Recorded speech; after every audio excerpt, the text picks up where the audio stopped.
Hey, we're going to get things started. My name is Tom Suter. I'm the founder of the Advanced Technology Academic Research Center.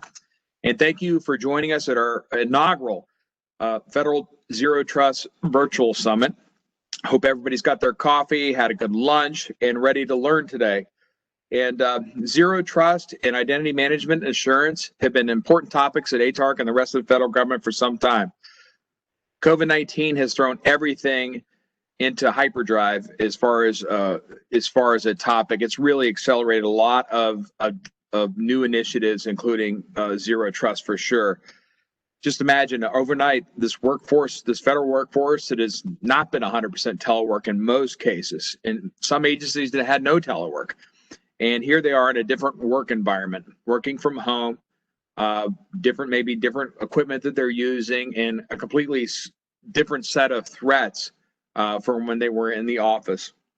So today we're going to see how this remote workforce has forced agencies to update their identity and access management procedures to ensure controlled access. In addition, we're going to talk about, the panelists are going to look at how they are continuing identity assurance in this time of geographical dispersion. Federal cybersecurity experts will also discuss best practices surrounding zero trust, identity management, and identity assurance. And thank you again for joining us today. It should be very informative, packed full of a lot of panels addressing a variety of topics. But I really wanted to thank our partners over at Duo Security. Of course, they had been recently bought out by Cisco, so I guess they're a Cisco company. Specifically, Daniel Dyer Lamarca, Dean Scontris, Sean Frazier, and the rest of the Duo Security team, Brian Rosensteel. They've been a great partner, and they really have made this event possible, and especially in our working groups, they've really participated with their thought leadership. So to start the day off, I'd like to introduce our moderator for the first panel of the day, John Monroe, who is the Director of Content over at GovLoop. John, we got Sean Frazier. Do I see John? There he is. Hi, good afternoon, John. Hey, good afternoon. And where are you hailing from this afternoon? I am in Centerville, Virginia. Okay, in the burbs like me. Yes. Well, I'm going to turn this panel over to you in your capable hands. Thank you so much for joining us. All right, thanks a lot, Tom. Well, hello, everyone. As Tom said, my name's John Monroe, and I'm the Director of Content at GovLoop. And, you know, I've been in the federal IT community for more than 25 years as a reporter and as an editor. And I got to say that zero trust is one of the biggest topics that I've seen. It really feels like the potential for a major shift here in how agencies think about federal IT. And like Tom said, the whole remote work environment has really accelerated that. You know, it'd be easy to say that remote work makes zero trust a necessity, and that's true as far as it goes.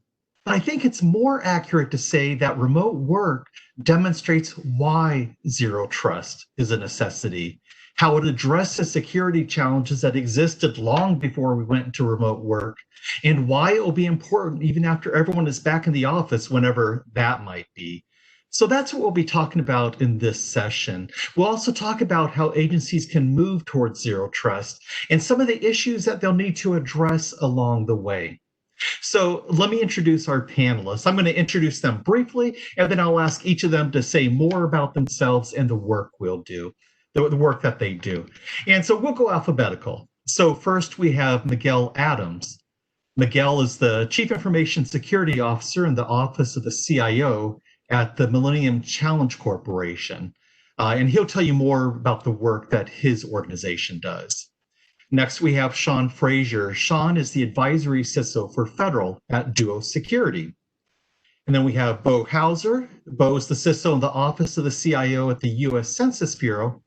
And then finally, we're joined by James Saunders. James is the CISO at the U.S. Small Business Administration. He's in SBA's Office of Information Technology Security in the Office of the CIO. So like I said, I'd like to begin the conversation by having each of our panelists talk about the work they do, some of the challenges they're trying to address, and maybe where zero trust fits into that. So I'd like to begin with you, Miguel. Yeah, John, thank you very much for that introduction. I appreciate it. Um, well, let me see. I'm with Millennium Challenge Corporation, and simply put, our mission is to provide foreign economic aid grants in the form of grants to reduce poverty for economic growth. We particularly target those areas that those grants to promote that growth. For example, we supply grants for technology, for agriculture, for energy, land, water, and transportation. Once the grants are awarded, one of our unique models is to continually monitor and assess the company's or the country's performance, and to make sure that they're within the guidelines of the reformation activities that we agreed to. So it's like a contract with the countries, and we want to make sure we protect the American and serve the American people well. Thank you, John. Okay, great. And Sean, how about you? Thanks, John. Thanks, everyone, for being here. Sean Fraser, Advisory CISO for Duos Federal Practice. I would consider myself a zero trust true believer. And what I mean by that is that I'm kind of an innovation geek, and I believe that this is kind of the inevitable security architecture for all the innovation or IT modernization journeys that we're all going through. And I enjoy talking to my agency friends and partners about how we kind of accelerate and build in security from the ground up. Okay, great. All right, Bo, why don't you tell us about yourself, some of the work you do, and what's going on there?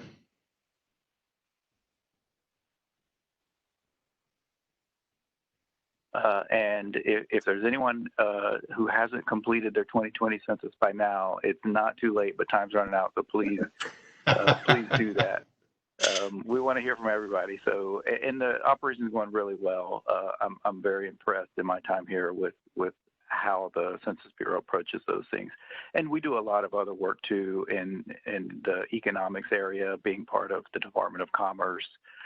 So we stay pretty busy beyond the 2020 census, but that is our bread and butter, especially right now. Before census, I was over at the Small Business Administration, actually working with James over there. I was a CISO over there, and then I was the deputy CISO at the Center for Medicare and Medicaid Services prior to that. So a lot of I see a lot of similar challenges for federal agencies. I do believe that Zero Trust is going to offer a new paradigm for cybersecurity that I hope begins to level the playing field with the attackers, because I still feel like the attackers still have the advantage on us. And I'm optimistic that Zero Trust will help us balance that out. Okay, great. And James, why don't you tell us about yourself? Certainly. Check the camera there. So good morning. No, James Saunders. I am the CISO here for United States Small Business Administration. I used to be the chief cybersecurity architect under Bo a few years ago. So Bo and I have a really good dynamic and relationship. But SBA's approach to security is constantly evolving, constantly getting better. You may know us and recognize us from some of our work around TIC modernization, CDM modernization, and we realized through those two different activities that Zero Trust is the way. Everything we built is really Zero Trust in a different name. So we really want to build upon that, build it out. To Sean's point, it's the new architecture. There eventually one day it's not going to be a Zero Trust architecture. It's just going to be, this is the standard architecture for security, no matter what sector you're in. So with that, we're really trying to push that. SBA, we love to kick the tires and give it a try. So that's what we're up to now. Okay, great. All right. So to kick things off, before we start talking about what's been going on with the pandemic, with remote work, let's just talk about what Zero Trust means and why this was emerging as a hot topic even before we went into remote work. So Sean, do you want to kind of kick us off? And actually, if you want to kind of first kind of give us a good kind of succinct definition of Zero Trust, that might help. And then what are the challenges that Zero Trust really, has emerged to address? Sure. So I think it's important, past is always prologue. So it's important to kind of think about the history of why Zero Trust exists. And it really is something that's been talked about for almost 15 years now. And if you think about when it started 15 years ago, what was happening in the IT enterprise space, a lot of decisions were being made about what is this cloud thing? How do we do cloud? It started out with SaaS, moving applications to the cloud and then infrastructure. The other thing that was happening pretty close to that or on the heels of that right around 2010 was mobility. So, end users started to be way more mobile than they ever were, right? People weren't sitting behind desks anymore. They had laptops, they were sitting in coffee shops, and they were doing work from just about everywhere. So that's why I call this kind of the inevitable security architecture, because if you think about your applications being everywhere, and they really can be everywhere, and you think about your users being everywhere, you can't rely on the old common security constructs of the castle and the moat architecture. You can't rely on the fact that I've got a wall around my users in a physical place, and that's going to be my security architecture. So that's where zero trust networking came from, and people kind of lopped off the networking term and just call it zero trust for shorthand. But what it really means is it means that you're not going to build all of your security capability into the network layer. The network will become irrelevant. And the other thing that's going to change this, so we talk about cloud and mobility, but the third leg of the stool that's coming is 5G. So if you look at pure network modernization, and in a world where you don't necessarily own the network the users are on, you don't own the infrastructure for the applications, you may not even own the device the user is using. What do you focus on? What do you own? You own the data and you own the user's access to it. And that's exactly what zero trust is. It focuses the security down on really kind of winnowing down the threat surface to be that conversation between a user on a device to an application serving up data. Okay, great. I'd like to hear from the other panelists, kind of your perspective, kind of from where you sit. Why zero trust? Why is it that this has been gaining traction even before COVID-19? James, do you want to kind of start us off there? Yeah, certainly. I look at it like this, and it's really similar to what Sean was saying, maybe just different words. The adversaries were winning. The whole castle and moat approach just didn't work. They went over, through it, under it, blew it up, around it, etc. Even manipulated the users to get through their aims. And we kept trying to build up, higher castle walls, a deeper moat, but the solution just doesn't work. So how did you deal with that? This is the whole purpose of zero trust. You, again, get closer to where your crown jewels are. You want to protect your data, protect your identity, so that you can then control the security closer to the actual, your crown jewels there. So to me, that's the whole purpose of zero trust. It was the adversaries were winning, and not just winning, but winning convincingly. So that's why zero trust was needed. Other thoughts, Bo or Miguel? What do you think? Yeah, it's really difficult, guarding the castle, so to speak, to go with the same analogy, if someone's already inside the castle, right? So the most common attack that we deal with, or one of the most common attacks, is phishing emails.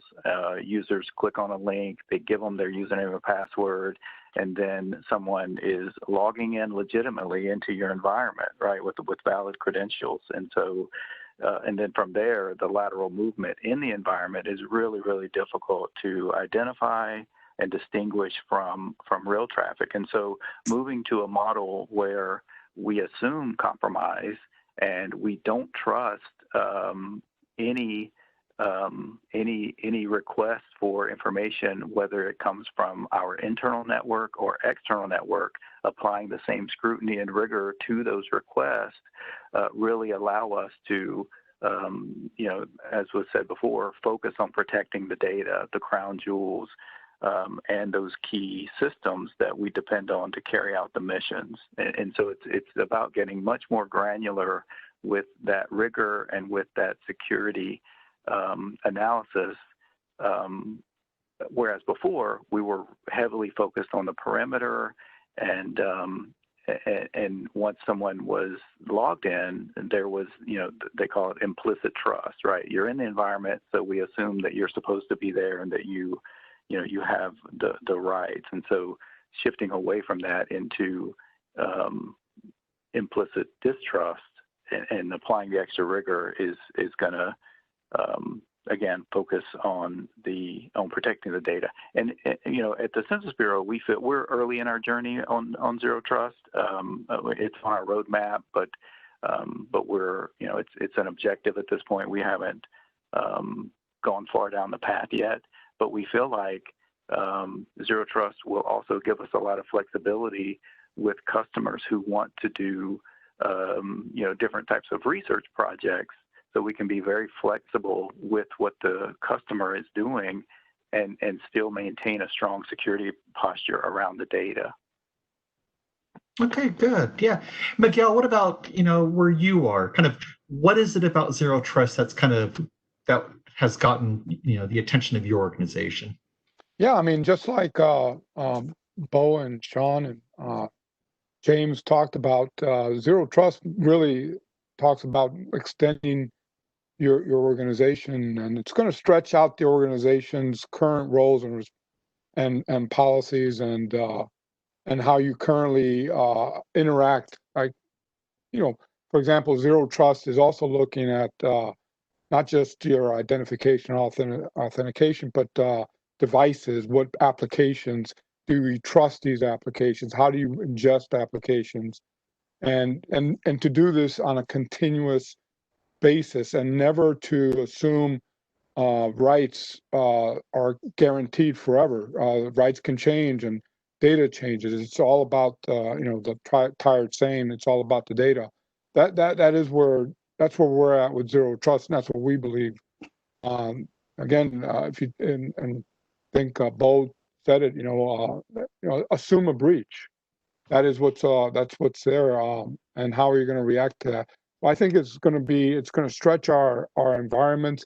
It's going to challenge us, and the entire organization, how it does business. It's going to stretch that.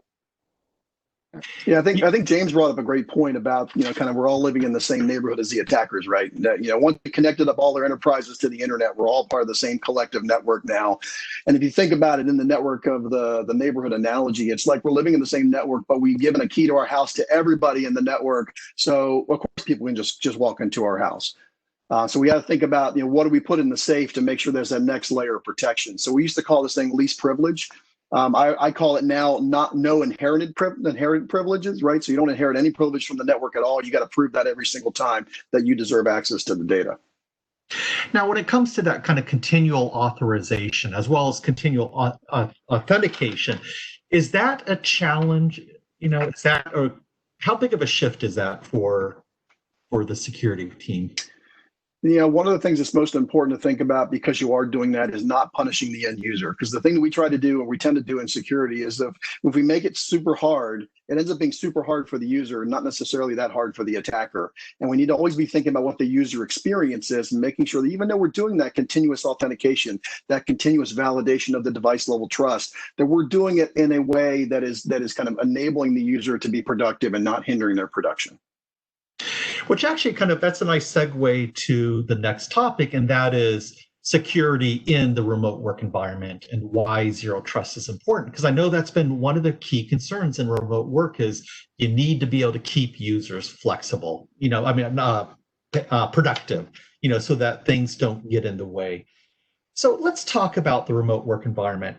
How does Zero Trust really address this in terms of security, in terms of risk, in terms of governance?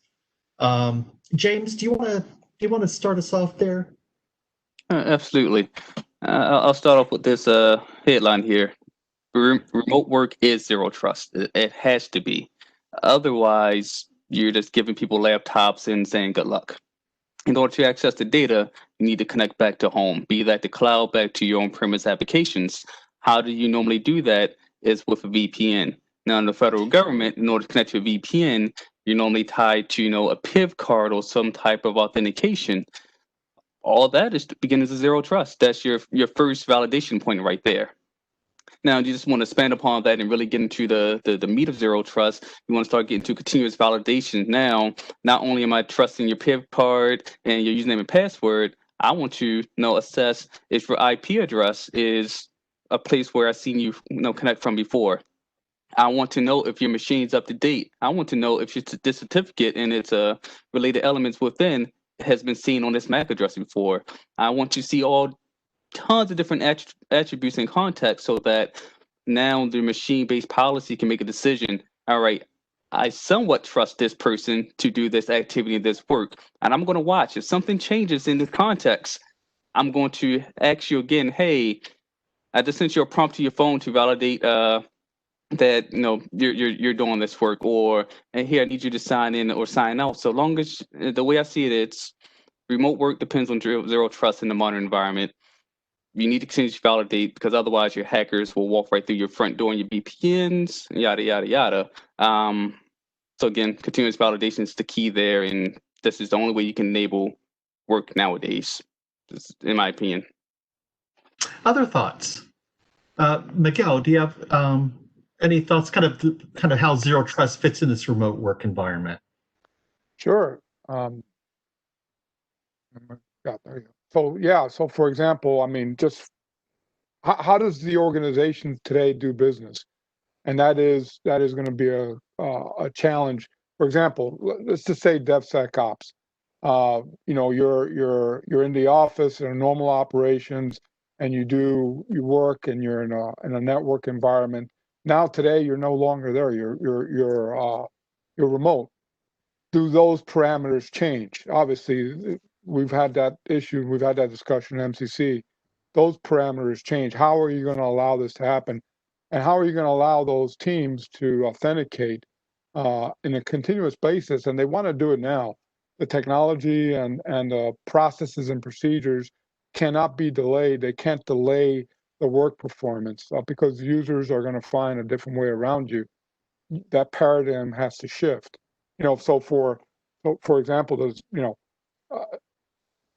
there's a policy. There's today's policies and procedures. Do they actually accept your environment? Do they have to change?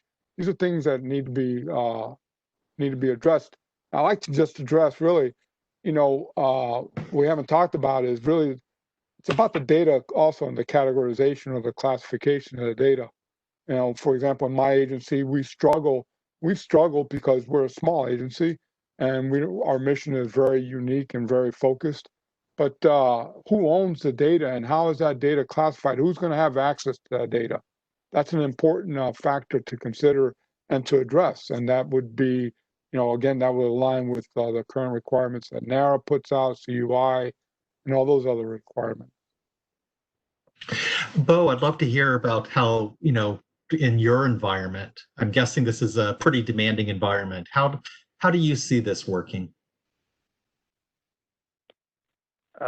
So at Census, we're still leveraging VPN as our primary remote access method, and it's to James's point, it does serve as a policy enforcement point, a PEP, but gaining the visibility that James was referencing around device and the location and all of those other elements that we want to use to ensure that the person connecting is actually the person, that's where it gets challenging. And so I think what, as organizations continue or as they evolve from being consumers of the cloud to the point where cloud is their primary source of technology, that's when we're going to see the users really wanting to connect directly to the cloud at the closest point to them, right? And so at that point, you're not coming through your network perimeter, you're coming through the cloud, right? So there is no boundary at that point or no perimeter to protect. And so we have to have very granular visibility of not only the user, but also the device and the location and these other attributes. And we see this with our banks today. Anyone logging in to their bank with a new laptop or a new phone, they get challenged differently than if they log in with a known device, right? And so that's because they have that granular visibility and they recognize when you're connecting with a known device. And then when that changes, then they dial up the rigor associated with that connection to make sure that you are, in fact, who you say you are. So I think that's I think it's a very important point that Bo's making about the devices. I think the other challenge has been, frankly, is that a lot of the IT staff and privileged access users have been home working from home as well. So it's not just the knowledge workers and the people doing the job, but it's the people supporting the people doing the job. So that's another area where Zero Trust can kind of help. If you think about the concept of people using their own devices, again, as long as they meet trustworthiness based upon a continuous validation, and you can help them update if they need to update it, because by the way, users need help with updating things. Apple's made that a lot easier. Google's made that a lot easier, but it's still a challenge for users. So if you can kind of help them along that journey, that makes you a lot better off for the endpoint from an endpoint perspective. Well, that actually, go, please. I was just going to jump in and add, this is where AI and machine learning are really going to be able to transform how we, consume this visibility, and how we analyze that visibility, and how we can recognize, like, hey, someone logged in from the East Coast, and then an hour later they logged in from the West Coast. We got an issue, right? So that's where cloud really shows benefits, because that's where AI and machine learning are maturing rapidly. Yeah, that's one thing I've heard people talk about is the possibility of AI and machine learning really kind of accelerating that continuous validation, that continuous authorization, and really kind of getting rid of some of those obstacles that might slow things down. Sean, is that what do you think? Oh, absolutely. I mean, I think anytime that you can automate those kinds of things, it will make the user experience that much better. And at the end of the day, what we're trying to do is we're trying to build a security connective tissue to make the user experience better and safer, right? The safer part is the security piece that we do, but we don't want to put up these arbitrary or artificial roadblocks to a user getting their job done. So yeah, AI and ML are very useful for that. User behavior analytics, being able to analyze user behavior, block based upon anomalies. So don't just report on it and tell somebody about it 6 months from now. Actually actively block on it, actively alert on it as the users are working and trying to request things, and actively remediate it. Let me just add, you also have a component of threat intelligence, understanding what the threats are out there and what's coming down the pipe. I think that's an important aspect of it. Yeah, right. And I'm guessing the intersection of threat intelligence with AI, again, the possibility of really kind of accelerating the ability to use that information to take action. And if you look at 800-207, so the NIST document around Zero Trust, it kind of built off of some of the work that we had done with the Federal CIO Council over the last couple of years. It talked about those things. It talked about taking threat intelligence. There's this concept of trust algorithms fed into a trust engine. And the trust engine is kind of a stew of different things that you will determine. It could be device, could be user, or as Miguel points out, it could be threat data. Right. So we've kind of begun tackling this topic. I'd like to go further on kind of what are the growing edges for Zero Trust, in the federal government? Where are the areas, kind of the challenges that agencies need to be thinking about, the issues they need to be thinking about to begin kind of moving forward? Miguel, what are your thoughts? Well, let me see. So, we talked a lot about that, and I've touched base on it. But again, my opinion would be understanding what your current environment is, what are your strategic goals from the organization, what resources you have in place to, and how are you going to implement these things? Because being disruptive into the environment could be, it could be detrimental. I know this from personal experience. People will find another way around, and as Sean has aptly said, allowing people to do their job is really what our mission is. Doing it securely is what we want to get to. So I think being able to address, one of the challenges is addressing what the policies are, how the organization is going to accept the new framework, because again, we're talking a framework of that you're expecting, you're assuming breach. You're not, you're protecting data regardless of not a network, but you're protecting data, which is what you should be doing anyway. It's what our focus should be. And so, how do you start this? That's really some things that we need to consider. I brought up DevSecOps just earlier on, because I just had that conversation today with our dev team. Our dev team was used to going in, developing a certain way, and now that we're remote, they're having challenges. And so, how do we now allow that team to do what they need to do, and yet making sure that that's all they need to do? Nobody else will. How do we continually monitor them and authorize their services? That's always a challenge for us, and that's how we're going to stretch the environment. And do we need new technologies? Are there more stringent policies? And I say stringent, but there's going to need to be some adjustments, I think, in the federal government, as James said, and Bo. This is the way of the future. This isn't going to be just network security. This is going to be security, how we live in the future. It's not going to be called zero trust. It's just going to be the way we do business. And I think those are some of the considerations that we should take into account. Thank you. James, what do you think? What do you see as some of the growing edges or challenges that people need to be thinking about as they head into this? Certainly. I'm gonna look at it. I think the biggest challenge is more on the technology side. Policy, we know that we want X to do Y. How do we make that happen? That's with technology, naturally. The struggle that I personally seen and experienced is that across the board, the different point and platform solutions don't all talk the same common language. So how do we build a trust engine with trust data going into it? How do we build, a unified risk score? I have one CSP giving me one score. I have another platform giving me another score. I need them to talk to each other in Fuse so that I can have my policy do something.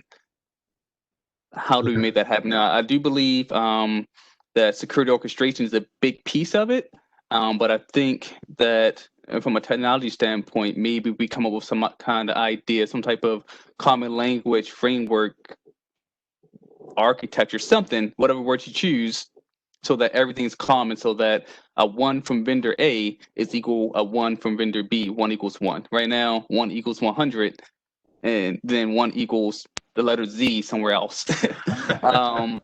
So until that's kind of solved, either through manual work by building your own automations, or through some type of vendor industry intervention, is to be seen, but it's needed in order for us to really talk zero trust the same language at the same time. Otherwise, it's going to be a lot of work just trying to fuse and get that data on par. Sean, I would love to hear your thoughts. Oh, I have lots of thoughts on this.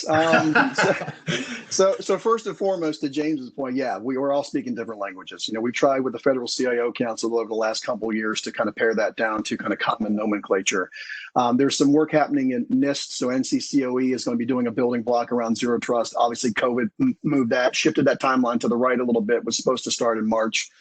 But that will be one area, an opportunity for everyone to kind of work together and start plugging these things in and kind of seeing what the common language is. But I also will caution people that zero trust is not an appliance you can buy and rack in your data center and you turn it on and use just zero trusty. I mean, that's not the way this works. So agencies have to realize you're going to have to roll up your sleeves. You're going to have to do some work. You're going to work with your partners. You're going to have multiple partners. We're all going to have to be in this thing together. And the biggest part about that is that not only the language piece, the language barrier, but it's just the inventory. So one of the common tenets or core tenets of zero trust is know thyself. And what that means is I got to know where my applications are. I got to know where my data is. I got to know where my users are. ICAM is a natural place to start because we've been working on ICAM for a while. One of the reasons why we talk about it in the context of zero trust, and we're talking about it today, that's kind of a natural stepping stone or a place to start on your zero trust journey, but it's not the only inventory you're ever going to have. So yep, agencies, roll up your sleeves and prepare for a lot of work. And actually, we got a question from the audience that really kind of talks about that journey.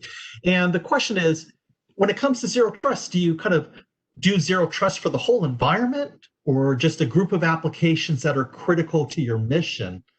Sean, well, we got you. I'd love to hear what you think. I'd like to hear others so too. The old analogy of how do you eat an elephant comes to mind.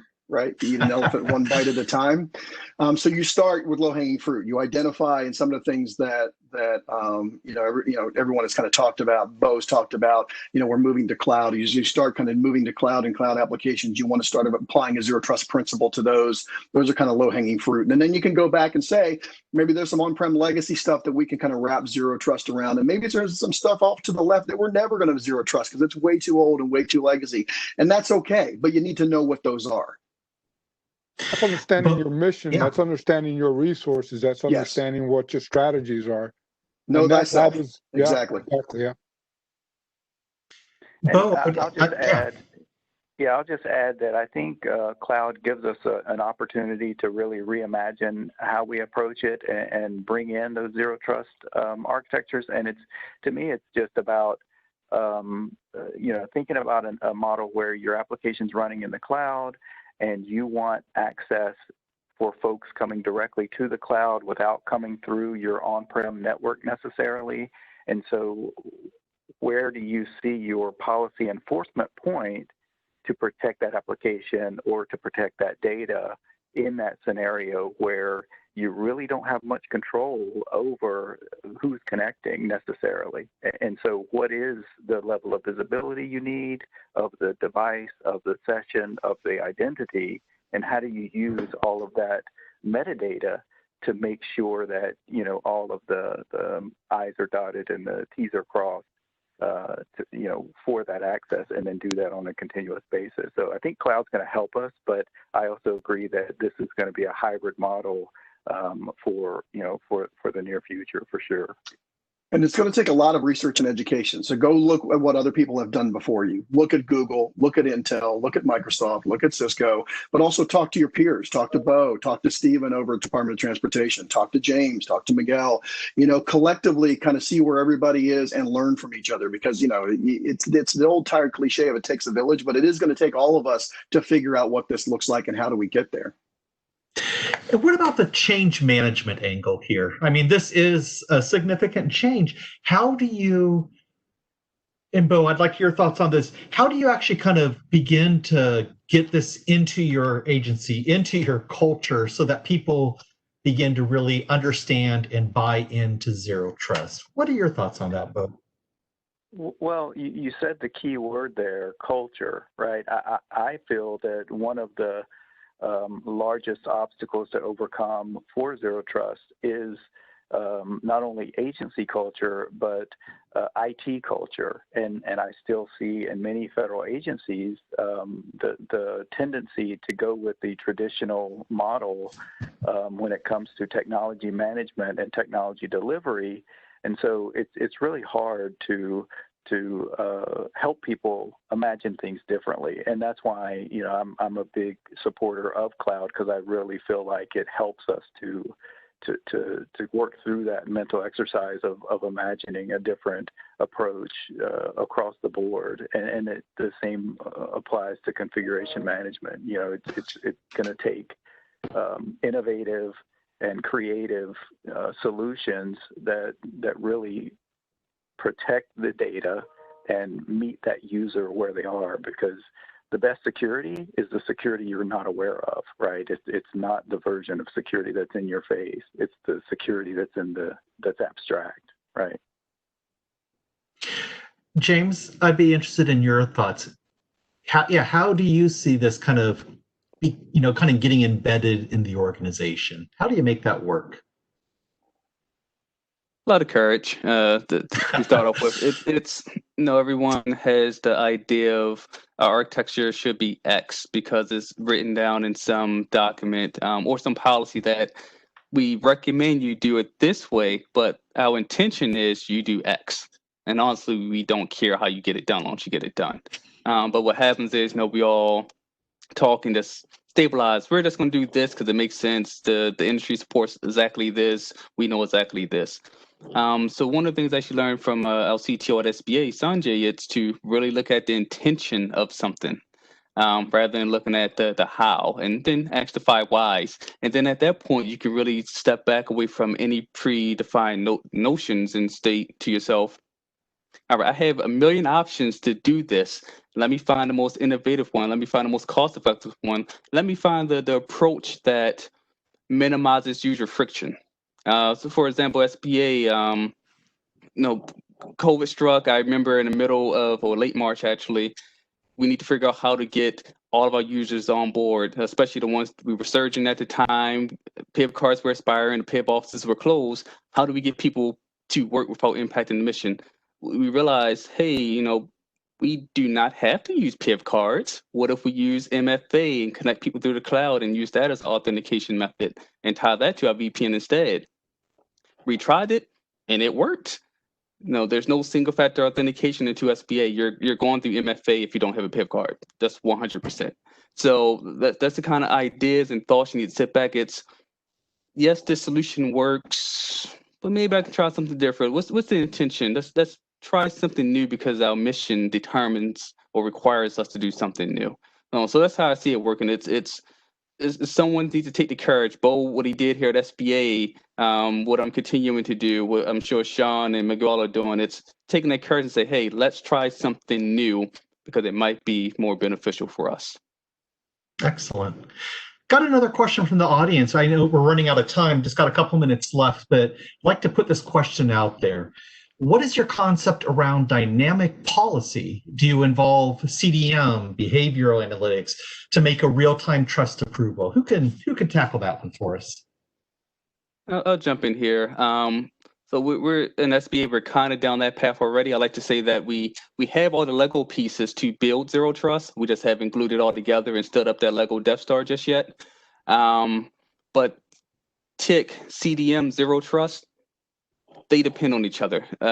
Without CDM, you really can't feed a Zero Trust solution because all that data you're bringing in, fusing together, that's what you need to make a trust-based decision or a risk-based decision.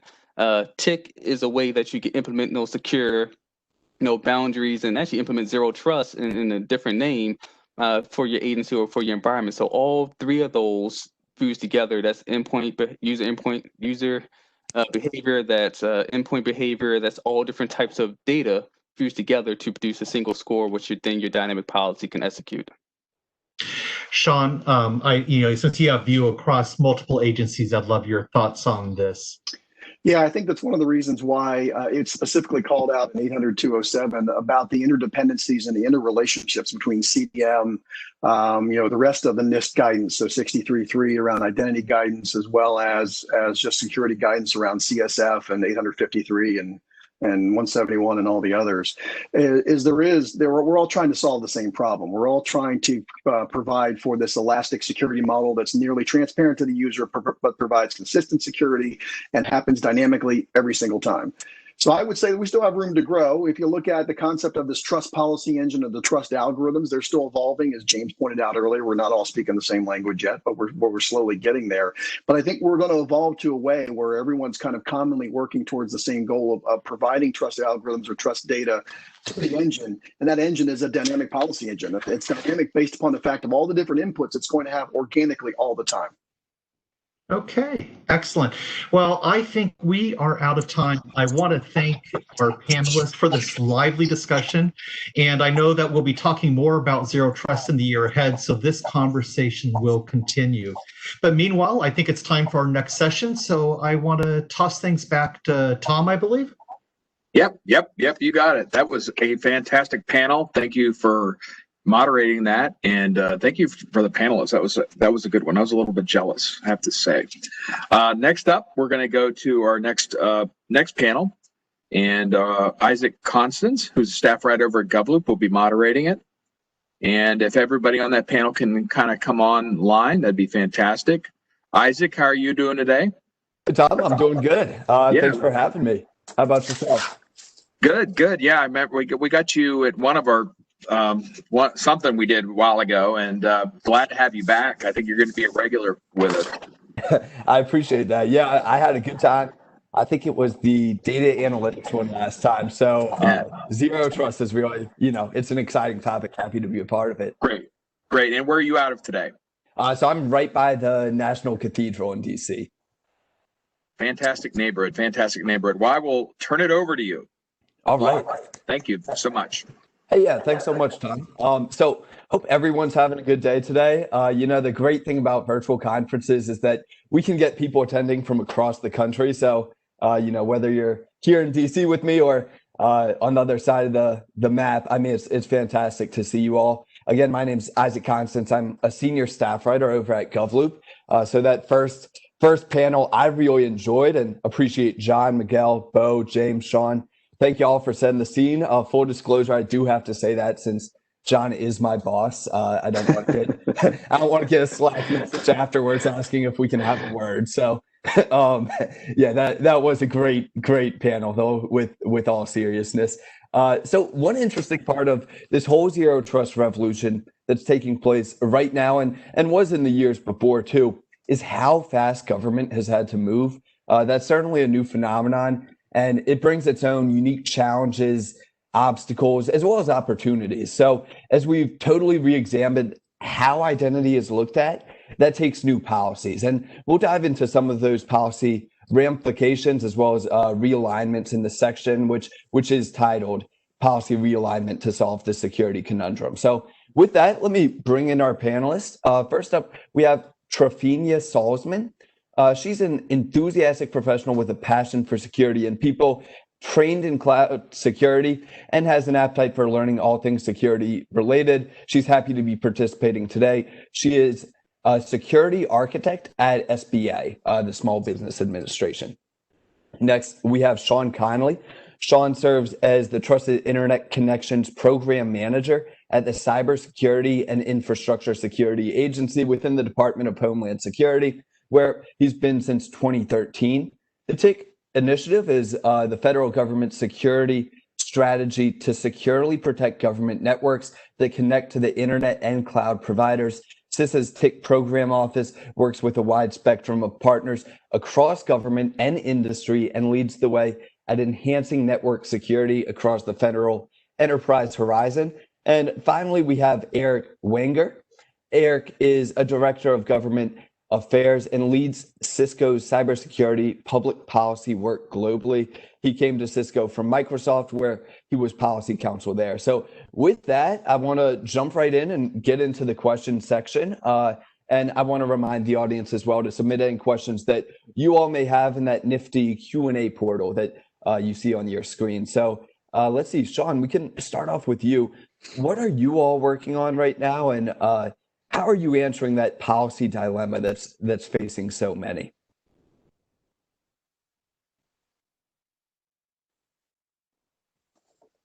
Sean, do we have you? Let's see. It looks like Sean might be out right now. So let's see. Trafina, we can go to you to start off. What's going on at SBA? Yeah, so we're, as you guys saw previously, we're working on Zero Trust, TIC 3.0, and SOAR specifically, SOAR being that security orchestration and automated response. I really don't think you can have Zero Trust without some type of automation. So some challenges that we're facing is these are massive projects, and with COVID-19 really just, it really took everything by surprise. In order to keep with these massive projects, sort of just what James was speaking in the last panel, was taking a step backward, looking at all of these projects and taking them one step at a time, breaking down Zero Trust. We break it down by phases. You're evaluating what you're doing now, then you're going to be looking at different types of things like growth for that Zero Trust. And that's just what we're working on currently. Perfect.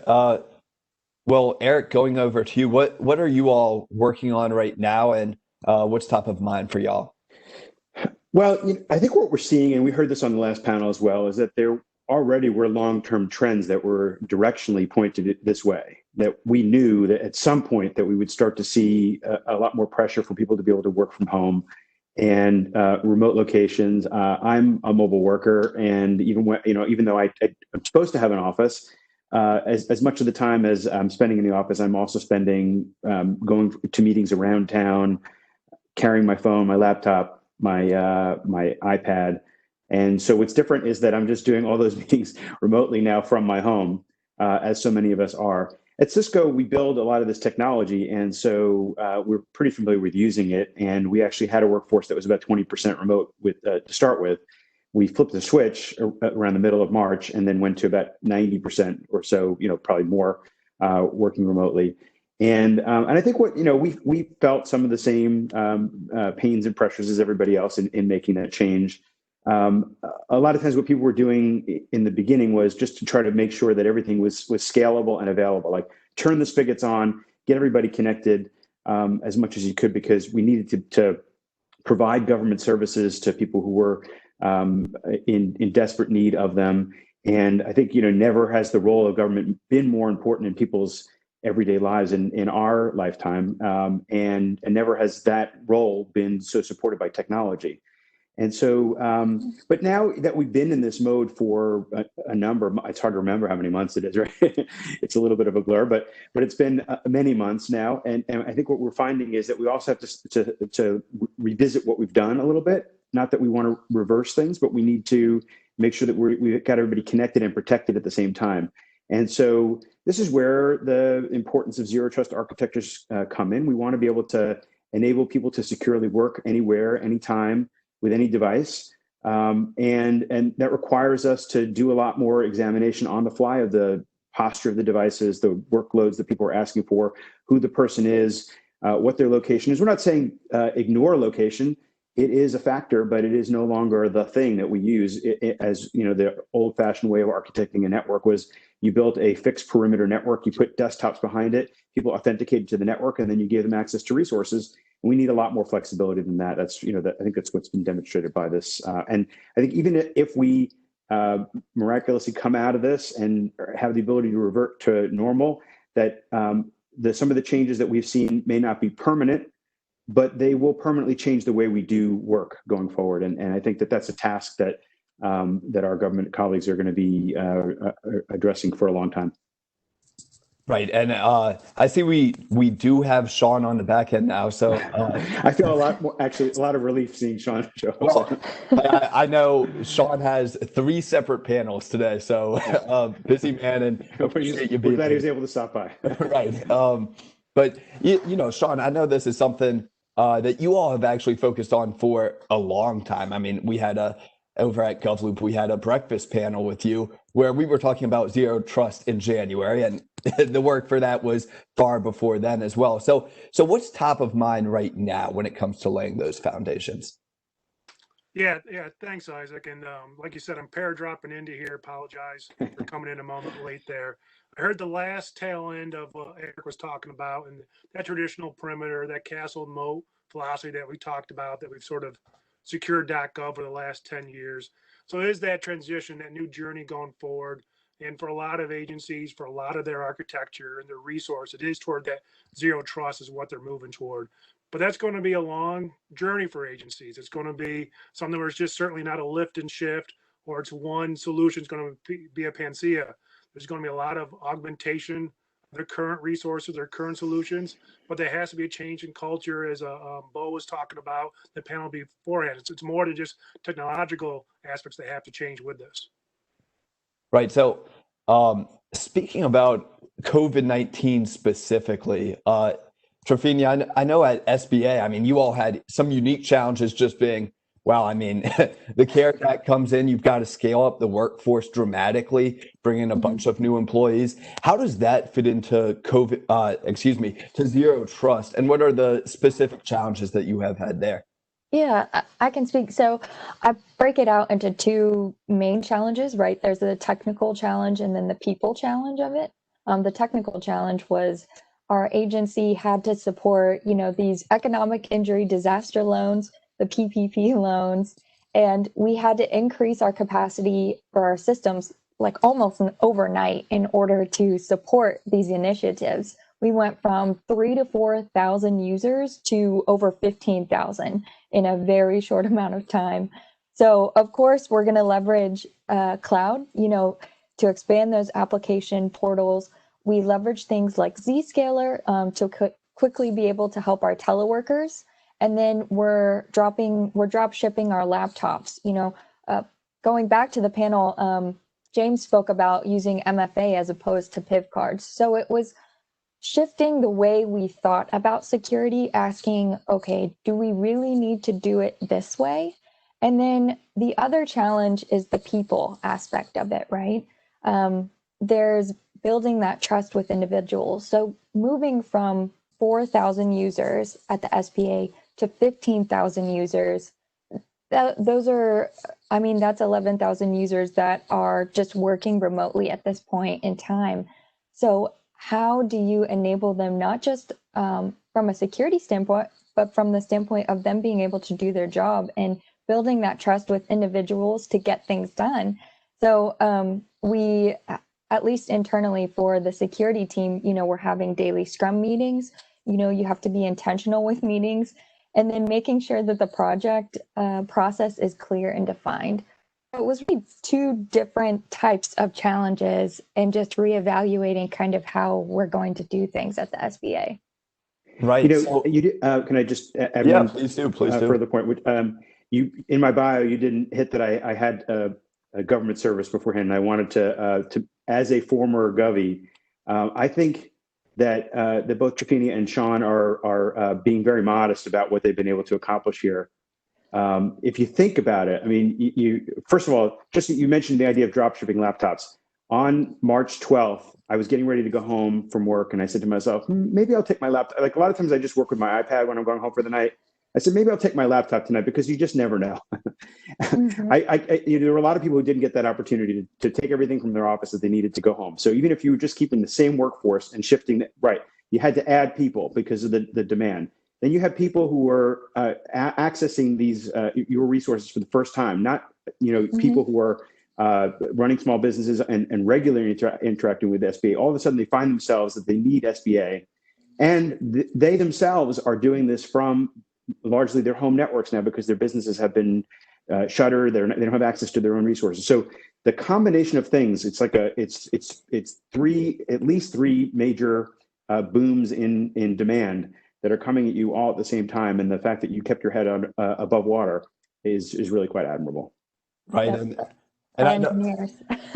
know, I know that's a challenge that all government employees today certainly are feeling. So I mean, with SBA specifically, I mean, again, you talk about growing to 3 times your initial size. That's unfathomable that could happen just about overnight, and then you have to adjust security policy to deal with that. How do you strike the balance between not being overbearing, not stopping productivity at work, but at the same time enabling those security controls that you need?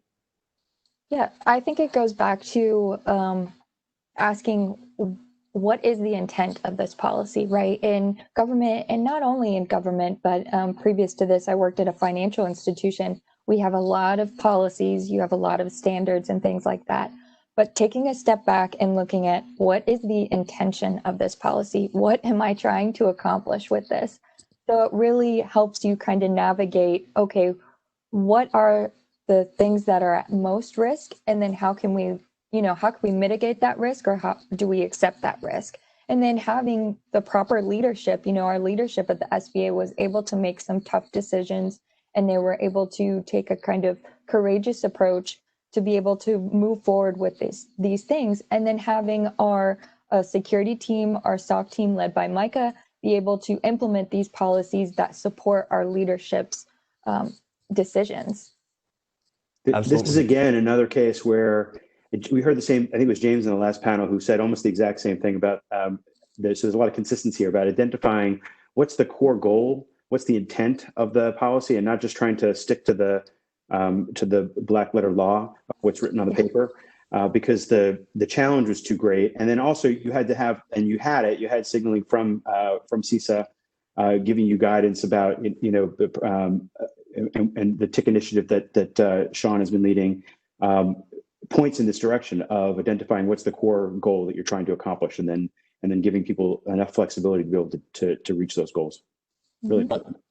Right. So Sean, going to that TIC initiative that came out of CISA, what have you all done with COVID-19 specifically to address those different challenges that the agencies have faced? Sure. So if you look at just the timing, right? OMB released their new memo, the Mhm. update the TIC initiative last October, and then in December we released a bunch of draft guidance talking about this new framework. And then, as you mentioned, the telework surge started to happen in mid-March, and so there was, fortunately, timing wise, not only from CISA, NIST, they had released their first draft of their zero trust architecture special pub. And just, I always say this to everyone, while I am one of the 4 authors on the special pub, I consider myself the Ringo Starr of the group. It's really Stu and Oliver and Andrew that are really Scott, they're the lead authors on that. But just and then GSA had their EIS program that came out with some of their new acquisition language. All this stuff just happened to be lined up. Then when the telework surge started to happen, everyone started asking questions. Okay, how do we start using this together? How do we using all these different frameworks and just the language? And so then in late March, through a couple of vendors that we worked with aggressively, a couple of agencies that came forward through OMB and the Federal CISO Council. So then we came out with that interim telework guidance in April. And the difference was it usually takes months, if not a year plus, to get some of the guidance out. This was shaped in 3 weeks. And this was, from OMB giving the direction to look outside the box. And so when we released that, it really was a way for agencies to understand this is how to apply that TIC 2 or that TIC 3 guidance that was released in December. And you start to see the numbers. I know we mentioned some in terms of just the embrace of telework across the agencies. One agency we work with a lot, they had their unified communication platform increased by 900%, VPN use by 250%. Their desktop is almost 500%. You're seeing most agencies go from somewhere around a third of their workforce being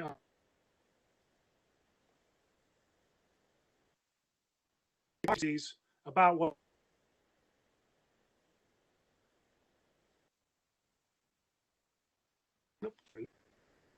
I lost Sean for a second there.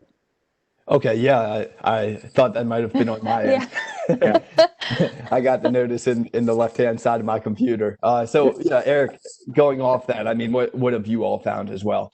Well, I think one point that I kind of want to pull together from what Sean and Trifina were talking about is you have identified a trend already, right? And there was work that was being done towards that trend. And then there was an adaptability to be able to pick up on pieces that were already moving and then to put them into place. And so, that agility, there was it wasn't like this was all just made up on the fly, right? It was that there was already this identified trend and work that was being done to try to put that in place. And then that was combined with the dramatic acceleration to adapt to the threat that was being faced at the time, which was this demand but I'll let Sean finish his point now. Sorry.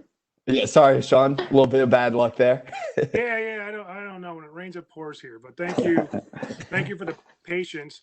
But what I was going to finish on was the way that all this work came together, and we were talking to agencies, what could help them. So we released that telework guidance, and really, from what we've had in terms of feedback, a lot of agencies have used that and moved forward, and they are starting, as this panel represents, going toward that zero trust discussions, micro segmentation discussions, SASE discussions, right? That secure access service edge. So all these have started to move forward because, again, a lot of that work that the government's done over the last few years to prep for this and just happened to be the right timing.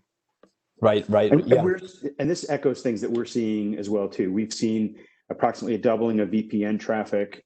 We had a major increase in the number of authentications that we're seeing through the Duo multi-factor authentication, about a tripling of the volume of WebEx minutes between February and April, just before the pandemic to the really the height of it. And I think what people are learning is that they need to use integration of all these tools, which will give them greater visibility, and then to try to figure out how to put these tools together in a way that allows for automation so that you can identify problems and segment threats and do all this at scale. This was, obviously a dramatic test that we've all been a part of, but it really has emphasized the importance of work that was already being done.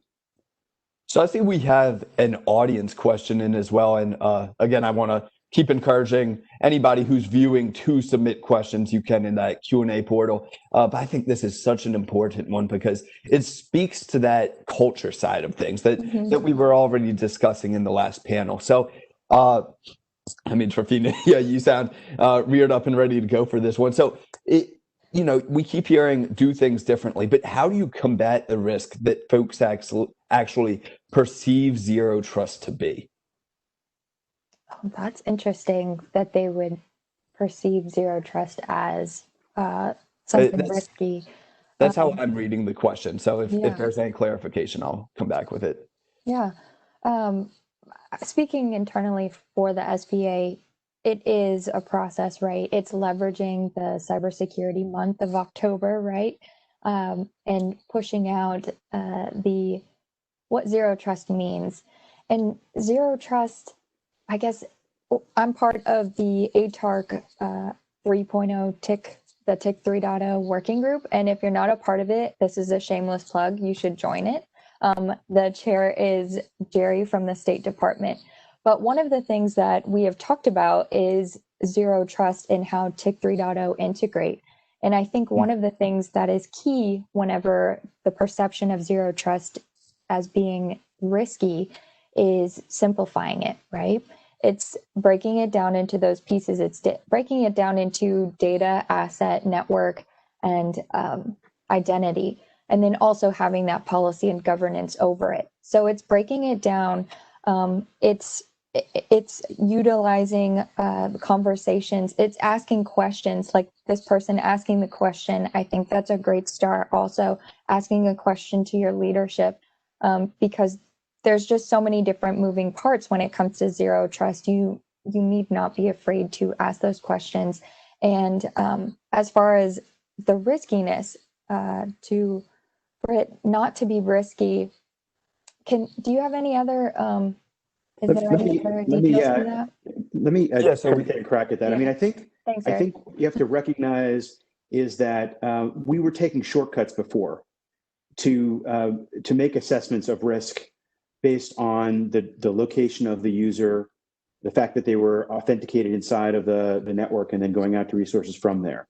And I think what we now have are tools that allow us to test the security of the device, the posture of the device, and then make risk-based decisions on the fly about whether we want to. The example that was given on the prior panel was about a bank that recognizes that you're trying to access your account from a new device that's never been used before, and the fact that there's some additional hurdle that you have to clear before you're able to use that new device to gain access to this information. So in a way, what we're doing, is we're recognizing, we're sort of making explicit some of the decisions that we were making before implicitly about what's trusted. And then we're also supporting the ability of people to be productive from anywhere and from any device. And so we use these tools, multi-factor authentication, VPN, DNS, endpoint protections, as a way of building security that actually ends up being more robust than what we had before. But it can be more complex because there are more moving parts. And so one of the things that we need to do is to give the people who are running these systems the tools that allow them to integrate the information that they're seeing and then to act, hopefully to automate that. Nice. So I see we have a follow-up to that as well. And Sean, I'll let you take a crack at this one. How do you overcome fear, uncertainty, and doubt on the part of entrenched IT infrastructure staff who are kind of heads down with more traditional architectures? And you have to kind of put out those fires on a daily basis and then get them to embrace this change, which really is transformational. Yeah, I still lean back on what we talked about, or Bo Hauser talked about in the last panel with the culture. It's going to be a discussion. It's going to be a discussion across the whole community. There's a number of avenues for the zero trust discussions going on right now. The Federal CISO Council, there's the Zero Trust Working Group. Through NIST, they have another type of zero trust, besides the architecture itself, but what they're doing with their NCCOE lab they're doing. Obviously through ATARC, there's some activities, ACT-IAC. And we hear questions ourselves in terms of, and this is a government question, but what does a zero trust environment look like for an ATO, for authority to operate, right? When everything's ephemeral, what are you looking at the ATO? And I think there's 100 different agencies for that. There's going to be a lot of different interpretations. So I think this is a discussion we need to have as a community going forward to help address some of those conversations. What I also hesitate to do is come down from, if you will, the assistant position, because it's certainly one where this discussion will evolve going forward. Absolutely. So Eric, I see we have another question too, and I'll let you handle this one. How do you manage non-person accounts in a zero trust model? I think that's an interesting one, especially because we're seeing more automation come into the fold. Well, among the principles that we try to emphasize with the zero trust architectures are the idea of least privilege access. And so you want to try to make sure that whatever accounts you're setting up are appropriately authenticated, and then they have the access only to the services that they require, and not more than that. Gotcha. I'll take a quick Yeah, shot please at do. that. Please do.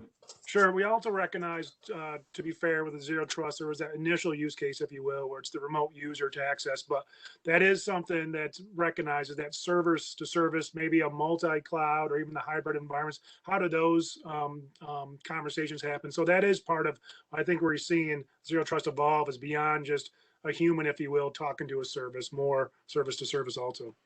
Mm-hmm. Right. Yeah, Definitely. and if I could speak to that as well, those service accounts on how to monitor them, they're typically, when you're creating these service accounts, you're creating them for a specific purpose. So kind of tying in what Eric was stating about that least privilege access, that service account is only going to be doing that one thing. And when you have zero trust implemented with that continuous monitoring, you'll be able to know if there is a deviation from that service account performing that certain task. And this is the importance of AI and ML for a lot of these things as well too, is that you can set parameters for what's an expected behavior for an account. Yeah.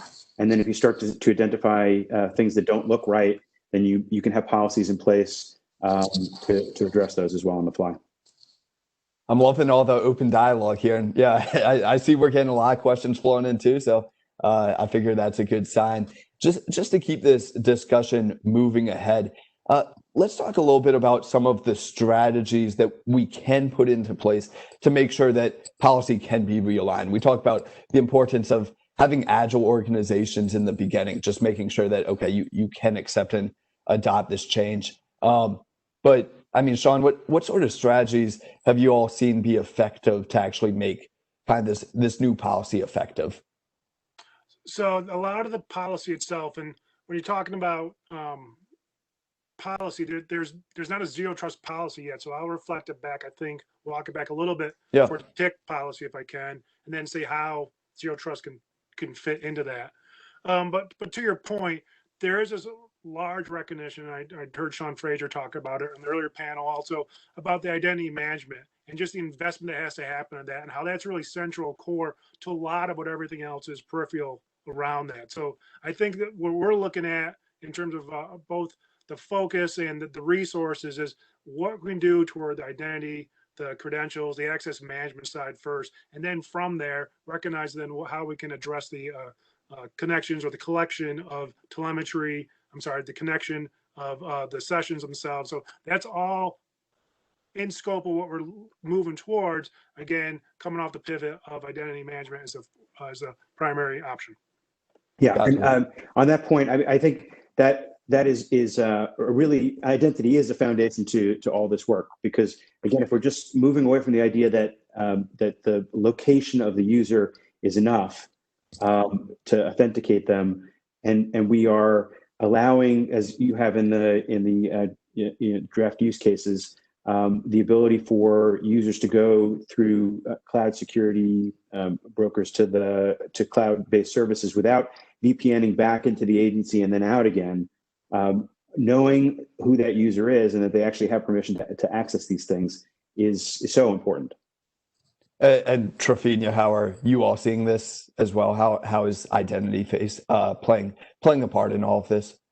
Yeah, it's definitely been challenging, but it's also been an opportunity, right? It's allowed, I think with the shift with COVID-19, it's offered something to security that I think it's needed for a long time, and that's leadership buy-in for our security tools and the strategies that we want to implement, such as identity, leveraging an IAM solution or using a CASB as a reverse proxy. So when individuals sign into those cloud applications, they're going to get that sign-in screen and have to authenticate using MFA.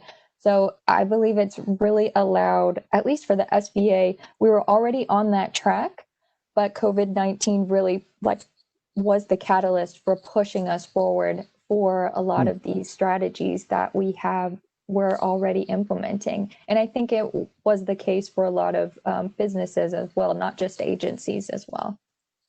Hey, Isaac, one thing to piggyback on also is the reason towards Zero Trust. It's two things. It's the operational environment is maturing, but also the threats are maturing, right? The landscape itself is changing. So if you look at the threats we had 10 years ago, that traditional castle moat that Eric started off with, was a lot of the adversaries were sort of scanning the perimeter, looking for vulnerability in bind or in send mail or something, but you don't see those attacks as much anymore. You're starting to see where the adversary is spinning up like a fake social networking profile. They're sending links to have someone to click onto something itself, right? Or another one we see often is where adversaries just scanning different cloud systems on the internet, looking for something that's misconfigured. And it's that theme where the attackers are moving to that new perimeter. And that's one of the reasons for this move towards Zero Trust is to minimize that blast radius, minimize what could be compromised, the lateral movement between that. So I think there's all things that can help when we start to lay down that Zero Trust framework. And is that something, I'm sorry, Eric, just real quickly, Sean, is that something that we're seeing more in the telework environment too? I mean, we know that there's an uptick of attacks. I mean, there have been a few studies at that, but just if somebody's working from home, using their own network, and maybe their kids logging on afterwards, right, to do their homework, is there more risk of lateral movement in those situations? Yeah, let me be clear. I'm talking more in general. I don't want to be saying things on .gov in general, right? But there's that warning, the advisory that FBI and CISA came out with last month on vishing commands, vishing campaigns, V for vishing, where you see the adversaries, they're spinning up a fake like VPN portal, and then they're calling the employees, asking the employees to log on to the adversary's website, the bad website, and having the employees log in their credentials to that, and then the adversary can grab the credentials that way. And just that new way of thinking that we're seeing the adversary move towards. Again, not saying that's toward .gov, it's just across the perimeter in general, but just that new type of thinking where I think Zero Trust can help address some of those. Actually, that's actually right where I was going. So we were simpatico there.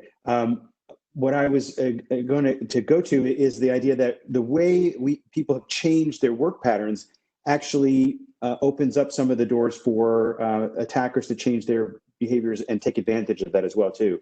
So if I know that you're working from home and then all of a sudden you are connecting to things over the cloud, or maybe we're getting emails from people at different times of day from different places than that you normally might expect. These changes are things that attackers can take advantage of, because we're all operating in a way that's slightly unfamiliar from before, which means that some of the heuristics that we would use to identify things and patterns of behavior that seem normal don't work. And so that's why it's so important to have the ability to augment the protections of educated users and consumers of technology with services that can help them, like the ability to filter DNS services, so that when I'm going from my personal device to a cloud-based service, I'm not VPNing through, I'm not passing through a firewall. If there's a DNS filter that's in place, then it's possible that when I go to click on something that looks like what I would expect, but it's not real, the DNS filtering is able to stop that attack from even happening. So, I mean, I think this culture piece of it all is just looking through our comments, really hitting home with people as well. So I do want to come back to that. When we're talking about VPNs and, the unique nature of those, Eric, we'll stick with you. What's the best way you can actually change a culture from going to that to more of a zero trust architecture where you do go to the network directly? Well, a lot of this is driven by user experience, frankly. And we've seen that when people brought PCs into the workplace and said that they had to be supported. Then they brought phones into the workplace. They said they had to be supported. Now, if you require everybody to authenticate to a VPN before they go to every cloud resource, the experience is so miserable that people can't get their work done. And so they will put pressure on. Trafini was going to do this anyway, but they were going to put pressure on their IT departments and their security teams to say, figure out a way that I can get my work done. I know you need this to be done securely, but you have to enable me. You have to empower me to do that with the tools that I need to get my work done. And so that's really what's driving this, right? It's a demand from dedicated federal workers who are trying to do their jobs. And the old way of doing things is just simply not going to get them there. Definitely. And we've got another question there that sometimes, that this sounds good. I mean, it is the future. It's more secure, everything, but it can be tough to actually get management to pick up on it. So, I mean, Trafini, when you're making the pitch and trying to say, all right, this is Zero Trust, this is why we have to do it, how can you actually communicate that and articulate that to the higher ups? Yeah, it's not only so with Zero Trust and COVID-19 and all of these events that have happened this past year, I think it's really put security in a way that it empowers business, because not only do we have, right, there's always going to be that friction of operation and security for some reason. It's a give and take between the two teams.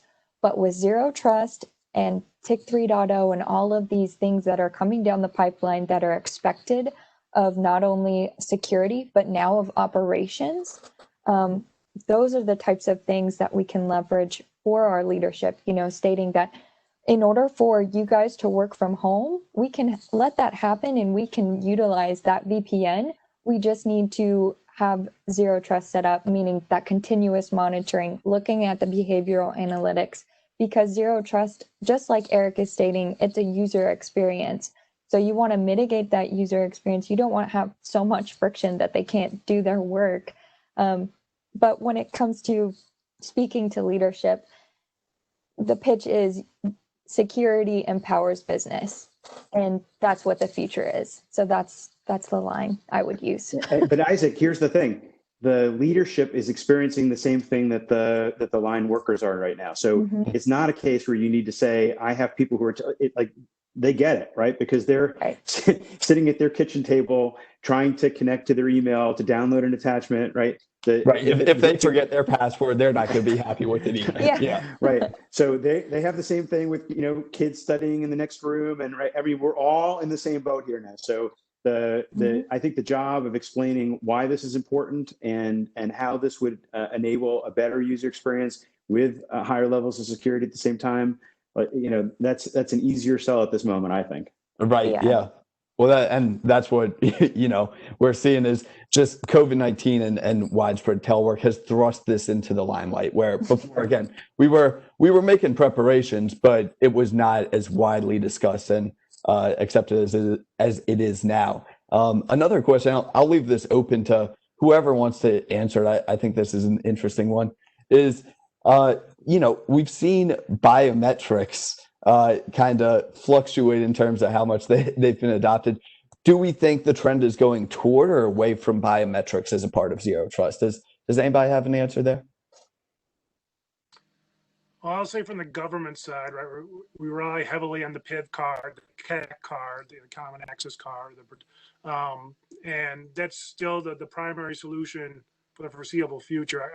I can say from external to .gov, there certainly are conversations on the biometrics and other attributes to consider than just certainly even an MFA really, but some other considerations.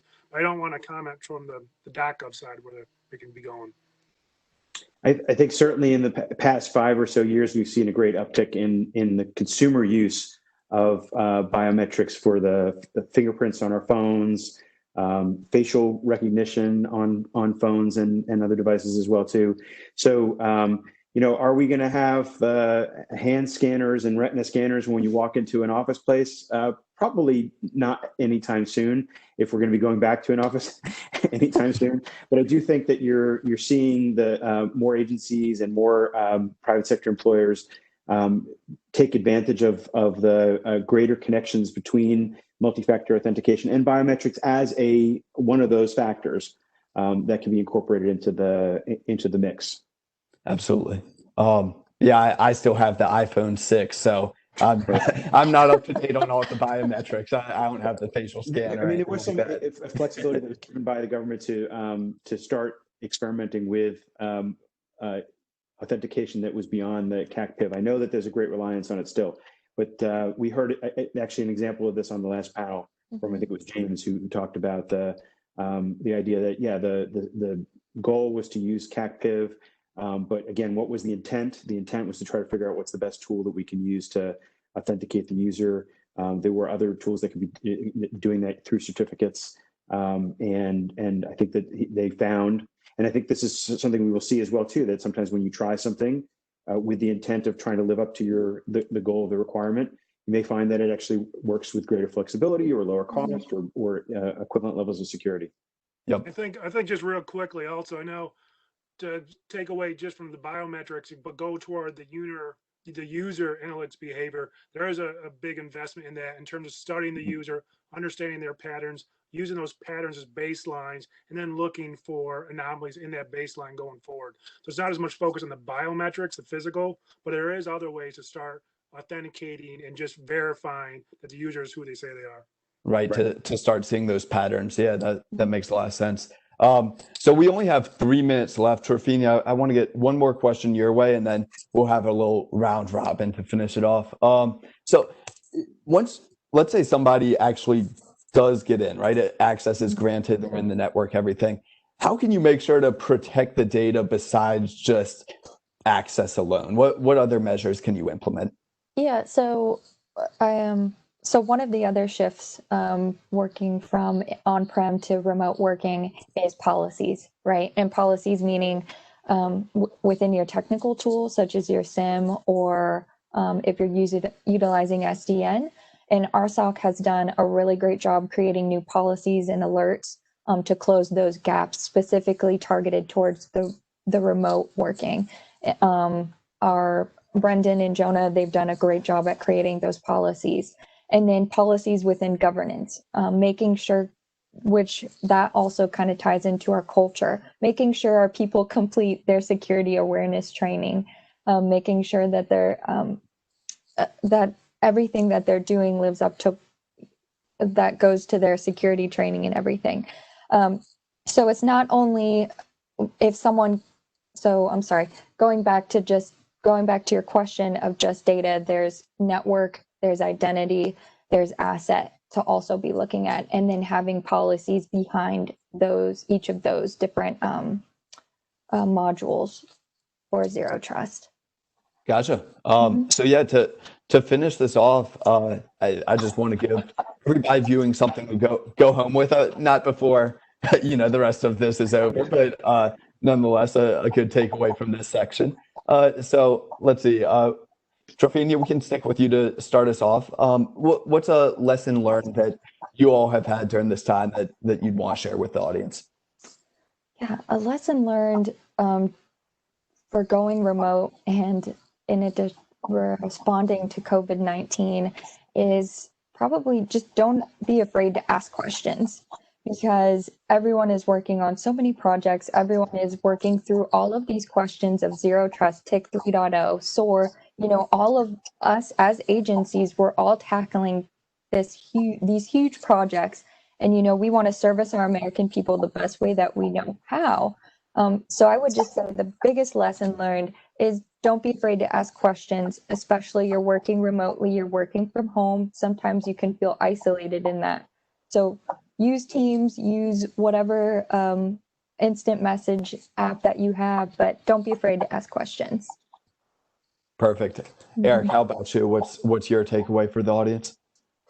Well, I think that the most impressive thing that I heard was the idea that we have to identify what are the key goals of the security policies and then align them with the reality that we're facing to enable people to get their work done. We want to connect them, but we want to connect them as securely as we can, and recognize that that's going to require us to adapt flexibly to the changes that we're facing. And Sean, you got to follow up 2 good answers. So let's see what you got. Yeah, so that's the about lessons learned. That's really the beauty within TIC 3, where it's all about capturing the lessons learned from the agencies, vendors, and embedding them in those new use cases.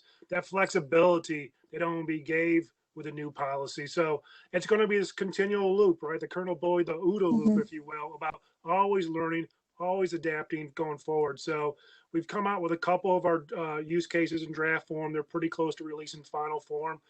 In the OMB policy, there's other use cases in there, infrastructure, SaaS, PaaS. That's all going to be from lessons learned from agencies and what they're doing. So I think that's really key, is this continual learning process is embedded in what we're doing forward with TIC. And where can people find out about those use cases specifically? Oh, sure. So the easiest place, if you just go to your search engine and type in CISA, my agency, CISA, space TIC, it should be the first or second hit. There's a CISA web page that has all the trusted internet connections documentation there, and it's all captured there, including what's released in July, some of the interim guidance that were released, the draft guidance is still there, but it's all repository there. Fantastic. Well, Eric, Trefina, Sean, I really enjoyed this. Thank you for being a part of the panel. I know our audience got plenty out of it, and I really appreciate the discussion. So, Tom, I think we're just a minute or 2 over. Hope that's not too bad. We'll turn it back to you. No problem. Thank you, Isaac. You do a much better job than me. I'm not the greatest on time, so you're in the good zone. And I see you're a Saint fan too. Is that what I took out of there? Sorry about that last night. Who dat? Yeah. Still looking good for the season, but yeah, tough night last night. Exactly. Thank you. That's Isaac Constance, who's a staff writer over at GovLoop. And now we're going to, and this rapidly evolving day we're having here, we're going to go right over to Jory Heckman. He's a reporter over at Fed News Network. It's kind of like the game last night. You know, the Las Vegas Raiders, I got to get used to it. They've been Fed News Radio for years, and now we're to the Fed News Network. All right. Hey, Tom, how's it going?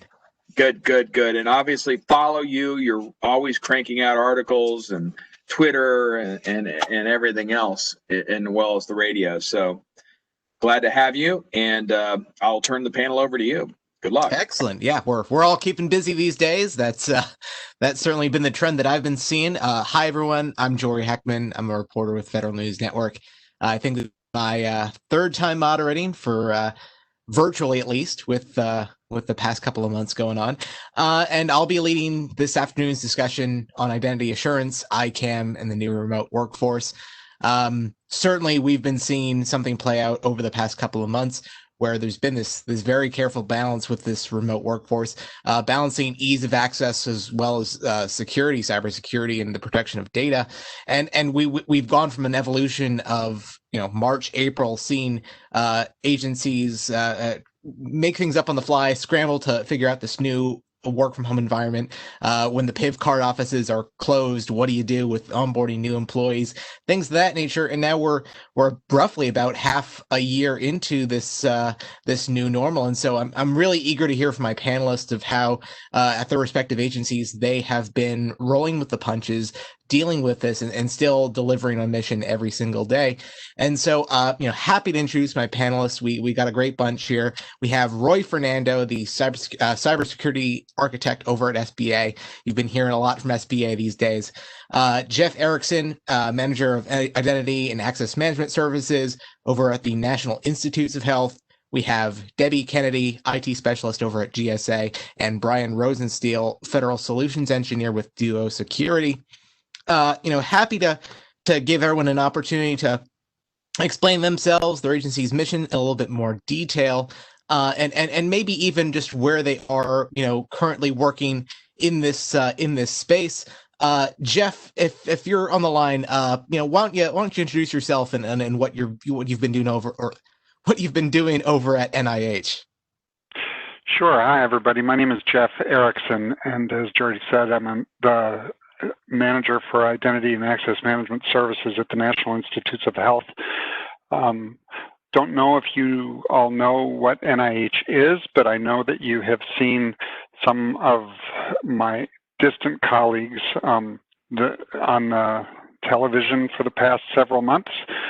We are an agency in HHS that funds biomedical research and I should say conducts as well. So we have both a program of scientists and a clinical center, a hospital on the NIH campus that does biomedical research, and the majority of NIH funds goes out in the form of grants and contracts, research contracts to biomedical research institutions around the country and the world. And so we, as you might expect, the past several months, like many of the rest of you, have been extremely busy for NIH staff as they are actively working to try and help all the rest of us get back into the office and not have to telework.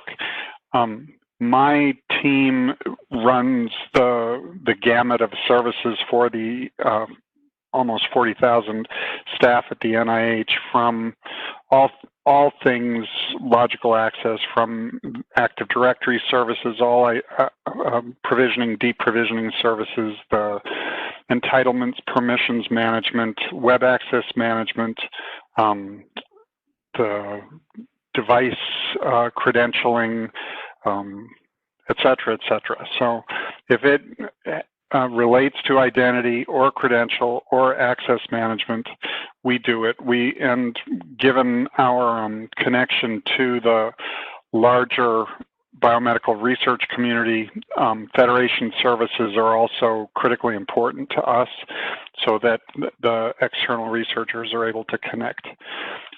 Would you like me to go and do you want to go through the rest of the panel to introduce themselves, or do you want me to start diving in? I think we'll circle back to that in a little bit, Jeff. But Debbie, if you're on the line, let's hear from you. Hear a little bit more about what your work at GSA entails and how the agency's been getting by these days. Hey, Jory, thank you. Well, my name is Debbie, like Jory said there. I work for GSA. I work part of the program called US Access. US Access is unique within GSA in that it's one of the largest shared service offerings. So we provide a fully compliant FIPS 201-2 system in order to issue PIV cards. The issuance of PIV cards is done at the agency level, but we just ensure that the system is available. We currently have over 100 federal agencies, commissions, and boards that we support. We also have a very large footprint, about 4,000 pieces of equipment, credentialing equipment that's out in the field, at approximately 2,500 agency sites. Of those sites that are hosting, we also have shared infrastructure such that at any agency can go to a site, one of those shared sites, and they can complete their enrollments, pick up their PIV card, and activate so that they have that. I really didn't have a lot as far as the introduction. But US Access is unique in that we are within GSA and we do offer this as a service line. But remember, GSA is also our customer because they're also one of the bigger ones that we also offer the service to. All right, very good. Thanks for that, Debbie. And we'll turn it over to Roy over at SBA. Roy, why don't you tell us a little bit about yourself?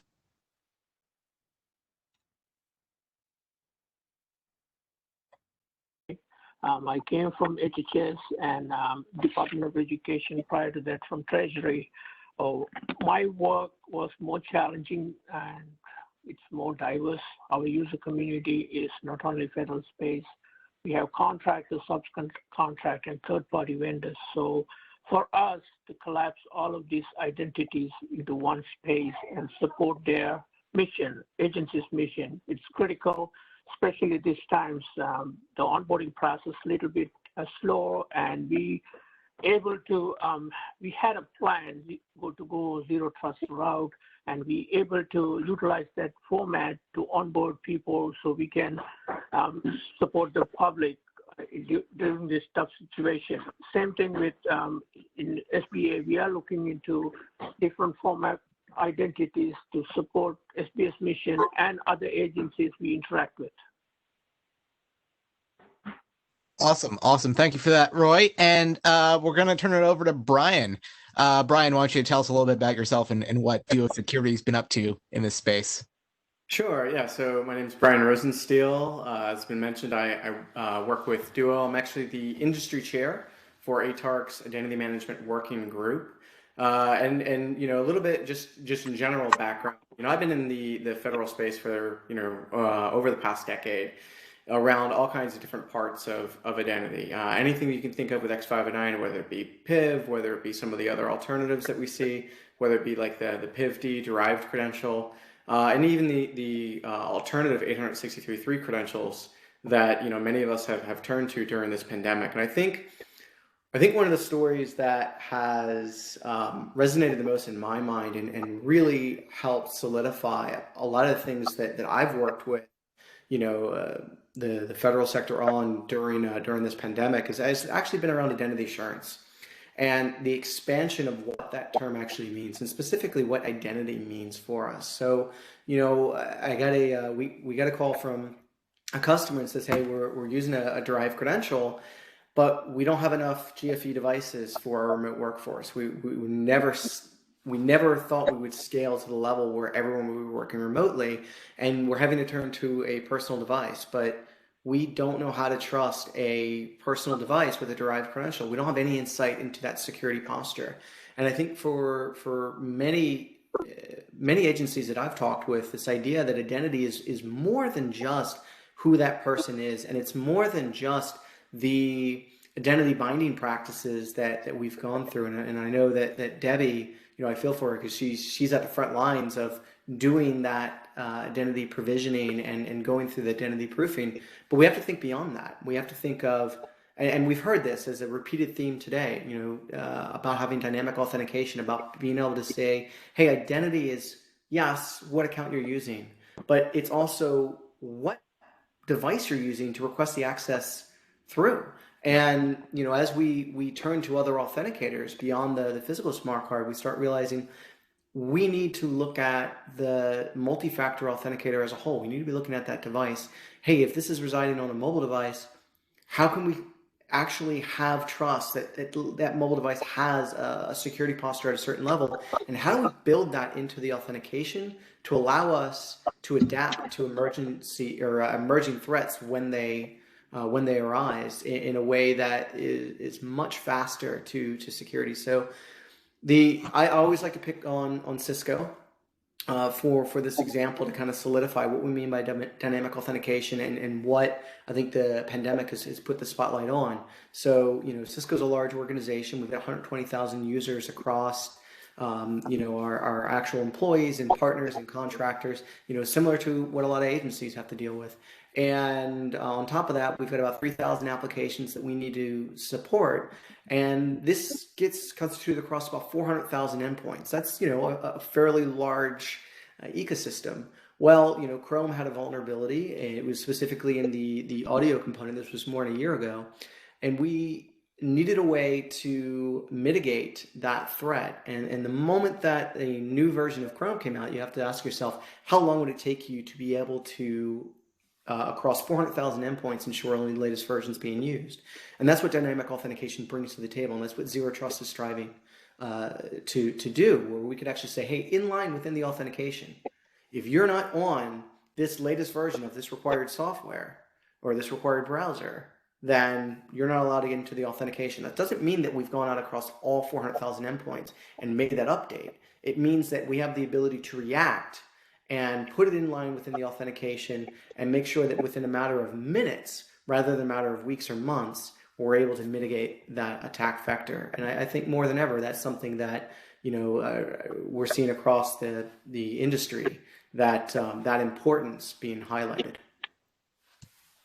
A lot of good points made there, Brian. Thank you for that. And just to get into the questions here, and just for the audience out there, please do keep questions coming in. We want to make this as lively a conversation as possible, and so want to hear from what you guys are thinking as well as what I have prepared. Jeff, turning it back over to you, I want to hear more what some of the challenges have been over at NIH when it comes to identity management. You mentioned a workforce of 40,000 people and the credentialing, in a mandatory telework environment. Let's start there. How much of NIH's workforce is even working remotely at this point in the pandemic? So let me take those in reverse and say that about 20% of the NIH workforce is actually on site. I mean, they are doing research as we speak. But early on, and those folks who were affected as well. I mean, when all of this started, and I know we're not unique in this regard, when all of this started and we all were told to stay home and telework, the wheels of the PKI infrastructure that underlies all of our cards, our PIV cards, nobody told them that the clock had stopped. So badges continued to expire, and certificates on cards continued to age. And so I think among the very first things that we all had to scramble to deal with was those two issues in particular. I mean, forget the new people coming on board who were unable to travel to a badging office to get identity proofed or have their card issued. It's how do you keep the people who are actually here and badged working when we had my vague recollection, it was on the order of 800 badges that were going to expire in the first 6 weeks, and on the order of 2,500 certificates that were going to expire. And in either case, those people were going to be unable to log in. So that started we had to split those apart into two different problems. How do we deal with with kicking the can down the road for the people whose badges were going to expire, and different actions that we could take for the people whose certificates were going to expire. So, and that involved then, we were fortunate that our card management system includes a utility, runs on Windows, that allows us to renew our certificates remotely as long as the certificate hasn't expired yet. We have a very large Mac community, so that meant that we had to either push out this utility to Windows desktops or stand up in our virtual desktop environment a working version of the utility so that Mac users could log into a virtual desktop and renew their certificate in a timely fashion. So I would say the first 4 to 6 weeks of the mandatory telework were spent trying to call an audible and figure out ways to keep staff working. In addition to that, we had issues on our where, like others, where now you've got a whole bunch of the workforce that's having to come through the VPN system, and the making sure that worked. What do you do if people are having issues with their PIV badge not working for VPN remote access? So that was another early challenge that we dealt with. And then that not to forget those people who we were onboarding, which has continued to this day, of mitigating, balancing the risks of how we onboard people safely, how we credential them safely, and of course securely.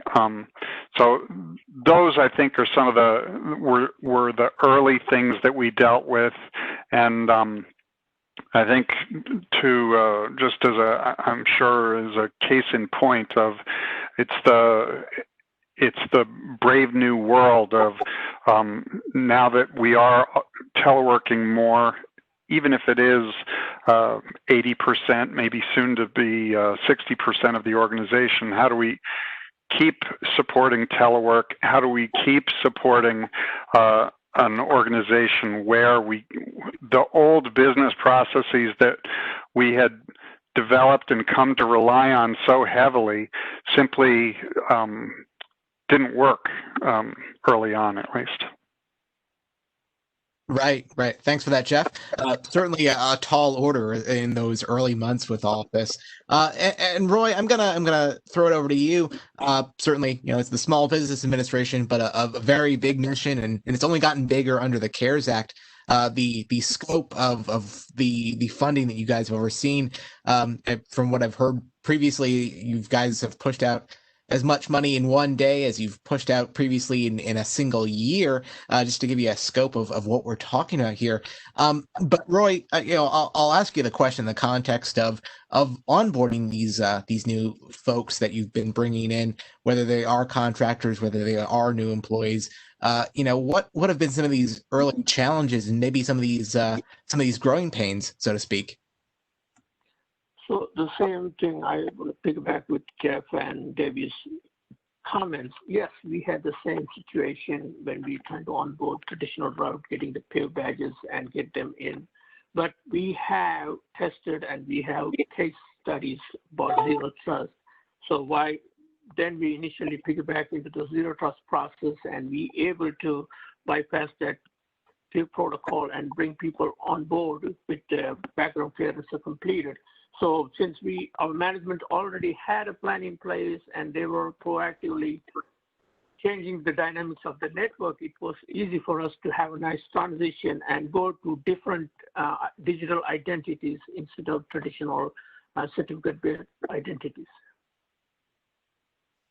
Excellent. And Debbie, as Brian said, you're really on the front lines of this, especially in these early months, with respect to PIV and credentialing. Just give us, maybe walk us through the challenges that your office had experienced in the earlier stages of the pandemic. Well, it was March 15th and they told us go home in the federal government. So that's what happened. Offices shut down. Our credentialing offices were definitely, unmanned, unprepared to close. Those mail rooms were not available. So our central print facilities that were shipping out all these cards that had been ordered for these people that had onboarded or because of an expired card or something like that, all that mail got returned to us. So, we're talking 80 packages that could have up to 25 credentials in each package. Just sitting there. And it took us a really long time to even begin to start to address that. But if you look at, so a card has a life cycle of 5 years. Ours currently has 5 years. And on that card, you're going to have 2 sets of certificate sets put on that because they expire every 3 years. So you get your initial and you get your second one. But if you just look at people let's just take the smaller agency. The smaller agency, they didn't have a budget to plan for, all these cards are going to expire. So now, okay, I don't have a budget to spend another $30 or another $19 on enrollment, just to get that back in place. So a lot of the smaller agencies also don't host any equipment. They depend on our larger agencies who are hosting this equipment. And when that was shut down, it was quite a dilemma. It actually took us a while just to be able to get some of the agencies back online. Most of them have still remained dedicated because they want to be able to monitor who is coming and going. They want to know that physical person, have contact information on them, just in case something comes up. And maybe somebody did get COVID when they had it and found out later after they visited the site. So those are some of the challenges, especially with the smaller agencies. We also now have, even the bigger agencies are having issues. So we have an equipment order surge. More and more people are getting equipment to actually perform their own enrollments and activations. There's also some, like a lot of these because the sites are closed, you're having applicants, they're driving 2, 3, 4 hours to go and do that first initial appointment, which is an enrollment.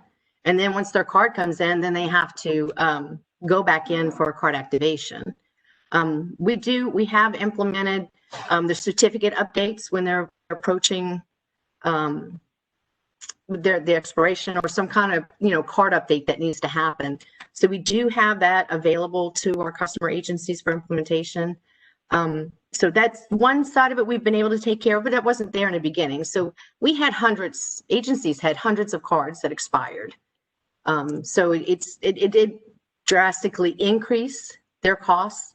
And because we weren't really able to start issuing, it also reduced what we could do to cover what we could cover as far as our income coming in from those. All right, very good, very good. And Brian, I'll follow up on maybe something you had said in your last response there, as far as some of the growing pains, like I said, with some agencies, certainly orders for laptops and this government furnished equipment for employees to work from home for an extended period of time. And to your point about bringing your own device, personal devices, where are you seeing some of the issues arise from that? Well, I mean, it comes down to one, you have to read through and say, can I even use this? And okay, all right, maybe I can get away with using a personal device, or maybe I can do a quick order and get out some various pieces of equipment. But now, how do I manage it? And that's not an easy question, right? And as more people are working from home, you have less visibility into what your true perimeter is. And that's that's a really scary notion, right? I don't know the devices, because it used to be easy. Hey, we had offices and you can only get connectivity from these locations. And we've seen that extend out. In some areas, agencies have been able to have people work from home. In other areas, in certain roles, you can't. To Jeff's point, there are, in NIH, there are researchers who have to go, on site to actually do their research. Obviously, they can't do that from home. Well, you think about it from privileged access management standpoint, and this is another area within ICAM that I don't think gets enough attention, and we know it's critical. And we've all experienced, and read some of the headlines when, unfortunately, that goes wrong. Well, I know a lot of people who, they take shifts and they have to go into the office because there was not a plan in place for administrative management of, you name the system from a remote aspect from home. And, some agencies have been able to adapt to that, and, they've been able to expand out VPNs and be able to get that equipment in place. And then others haven't.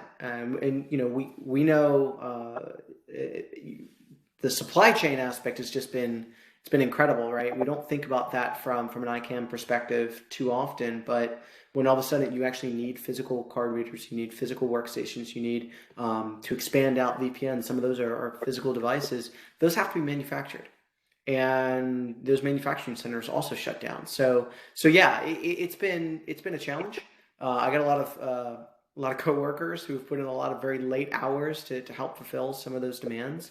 But then it all comes back to that policy side of okay, we're in a different situation now. How do we react from a security perspective? And I think again, all of our panels today have all focused around that same central challenge and different approaches to it. Whether it be what SBA has done and said, hey, we're going to open up, we're going to follow Memorandum 2019. We're going to ease up some flexibility, and we're going to rely on different multi-factor authenticators. Still have multi-factor authentication, but do it in a different way. Or whether it would be, kind of some of the stuff that NIH has done of, hey, how do we do the updates remotely? Let's have people, okay, they're on a Macintosh, but it works on Windows.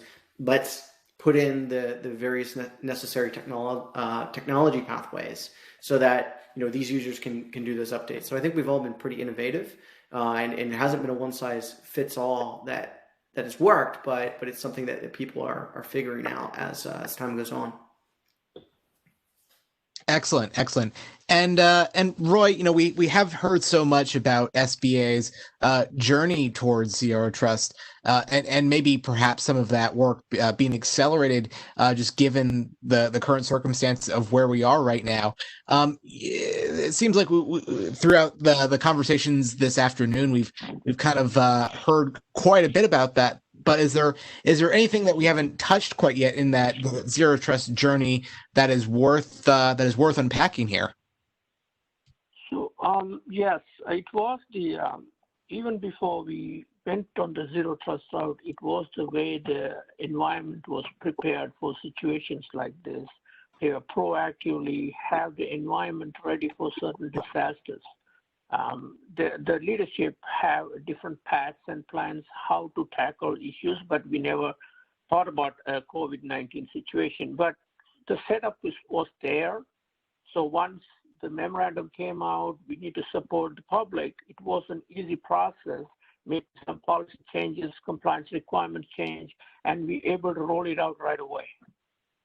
It's all start from the top to bottom, how the leadership get the things done. Right. And Jeff, over at NIH, you know, we talked a lot about some of the agency work with respect to those early months. But as time has passed and things have evolved in some ways, and we're in certainly a stable environment of you know, there are no surprises for the average teleworking employee these days, right? But you know, what lessons learned have you seen emerge, maybe more in this period of time as opposed to earlier on when mandatory telework was a brand new thing? I think so. Nothing you haven't already heard first, ultimately nothing like a good pandemic to accelerate things that you were thinking about otherwise. So things like the whole zero trust model, which includes combining multiple pieces of information, that it isn't just about, oh, if it's Jeff and he has a PIV card, then it's okay for him to access this resource. It's what Brian and Roy and the previous panelists have all said. It's all of the above and then some. It is what is the device that they're connecting from, and what is the IP address that they're connecting from, and what time is it, and how does that all relate to that individual where you have higher assurance of who that person is in terms of their identity, and you've got that higher level of authentication assurance that you've done for that person, where what represents a normal pattern of work for that person, and all of that information is taken together to help determine what sort of access, if any, you're going to allow. So that's the difference between if I'm connecting from a government-furnished laptop from my home office, where you see me come all the time, every workday, making a connection starting at this time, ending at this time, and I log in on that laptop with a PIV card, that, okay, I can have this full range of access permissions, whereas if it's a device that NIH doesn't own or control or manage in some way, and it's the authentication was not done. I think it's Jeff. I'm pretty sure it's Jeff, but I didn't do a PIV authentication. I did some other authentication of me. That maybe you construct an environment where you say, well, from that device, given that authentication, you can have read-only access to email. You can't print, you can't copy and paste, and you construct those other conditional access policies to shore up what I can do in that space. So all of that has been, we've had a crash course in all of that. We were studying, we'll look into that before the pandemic. It is front and center in terms of things that we are actively working on as we speak here to accelerate all of that, to include what other credentials might we need to give out to our workforce that they could use as an alternative to PIV in the event that they're on a device that doesn't accept PIV cards, as well as what are those access policies, what are the rules what data do we need in order to construct the rules that we would be able to make access policies that allow people to continue to work in a maximum telework space, both during this pandemic and then if you look way down the road and you think this is a huge opportunity for us to move well beyond the everybody has to VPN from GFE world that we used to live in. Right. And Debbie, with this conversation with Zero Trust, just maybe offer up your thoughts on what that has to do with where you are positioned in GSA and the evolution from maybe not having the PIV to going through these alternate authentication steps. What are your thoughts there on that space? Well, I think so what the PIV does and what our service provides is that doorway entry into that Zero Trust environment.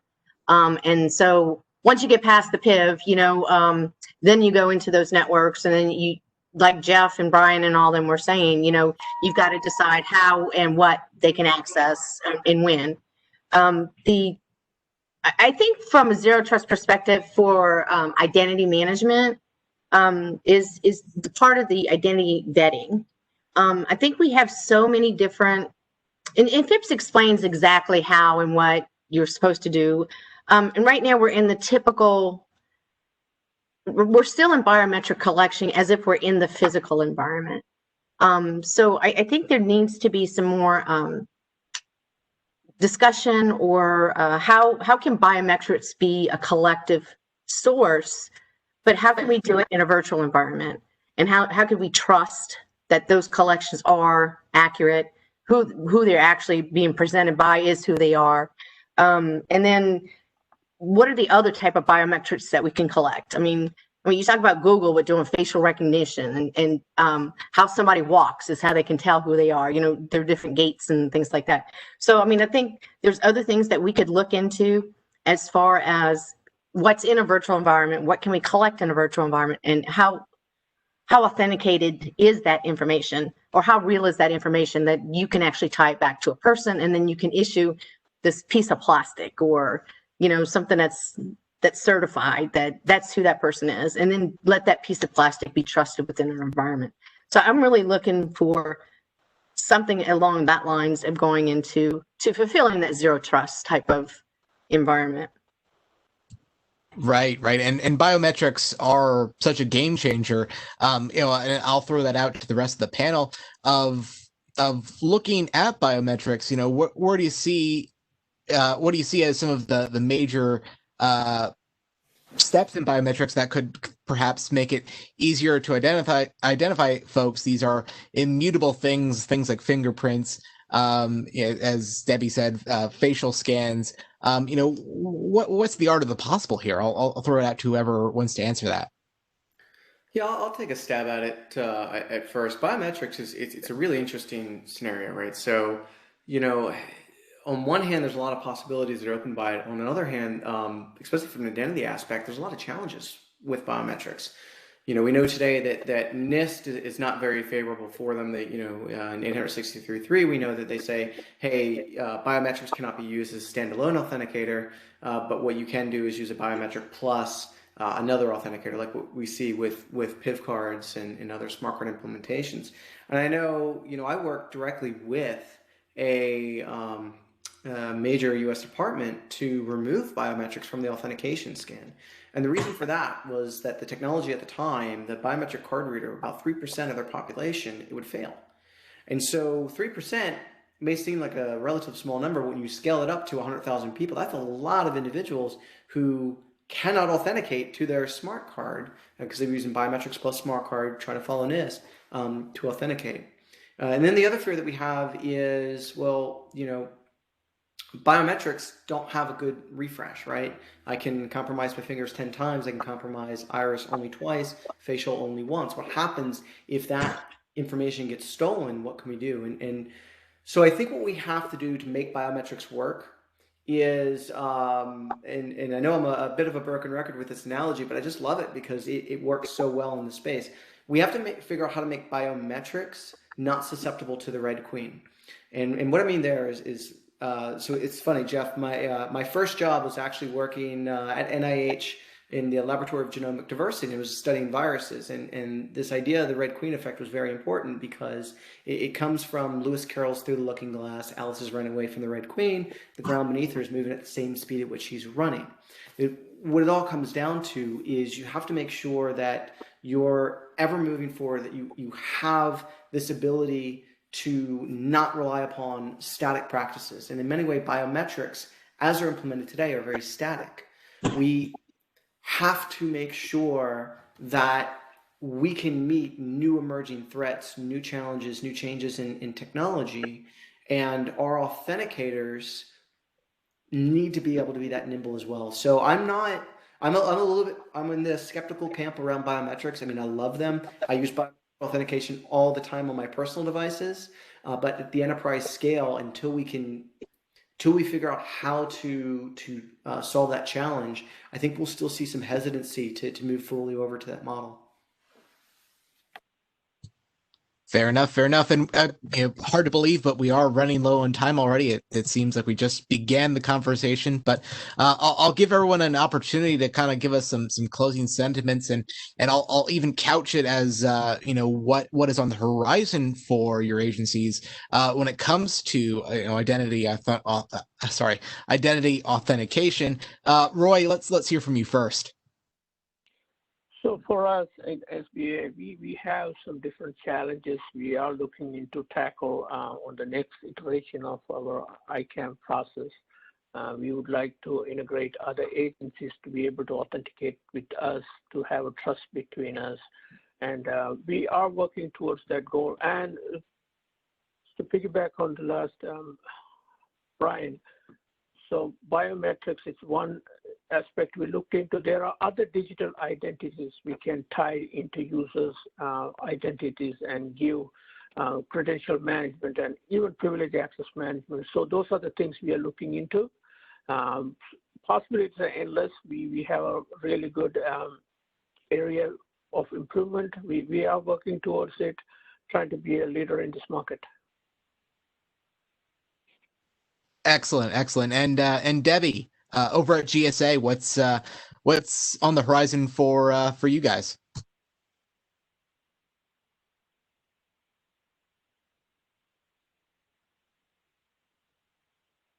Service. I think all of us in the federal space need to look at, even from a zero trust environment, from a network environment, whatever you're doing. I really think we need to look at where the redundancies are. Everybody's doing this part of their network, and they're doing this over here on this network. But is there a way in the federal space that one place could offer? Maybe they're really good with cloud stuff, and I know GSA offers a lot of stuff on schedules and things like that. But just for instance, there's about 11 of us in the federal space that issue or provide the system for issuing cards, PIP cards. But maybe there's something that we can consolidate across all of us that we have that reduces that it increases the footprint while reducing costs. So that's something I think we need to move forward to. So it's redundancy. Is there something we can do to reduce redundancy, increase security, while all trying to save that taxpayer dollar? Right. All I could all good ideas there.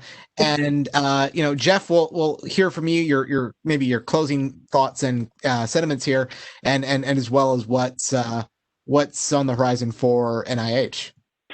So I think one of the things that we are working on that is it's not an easy fix, it will take time, has to do with federated identities. And I say that as distinct from federated authentication. I think we've solved that, but though it's not ubiquitous yet. I mean, the SAML protocol, that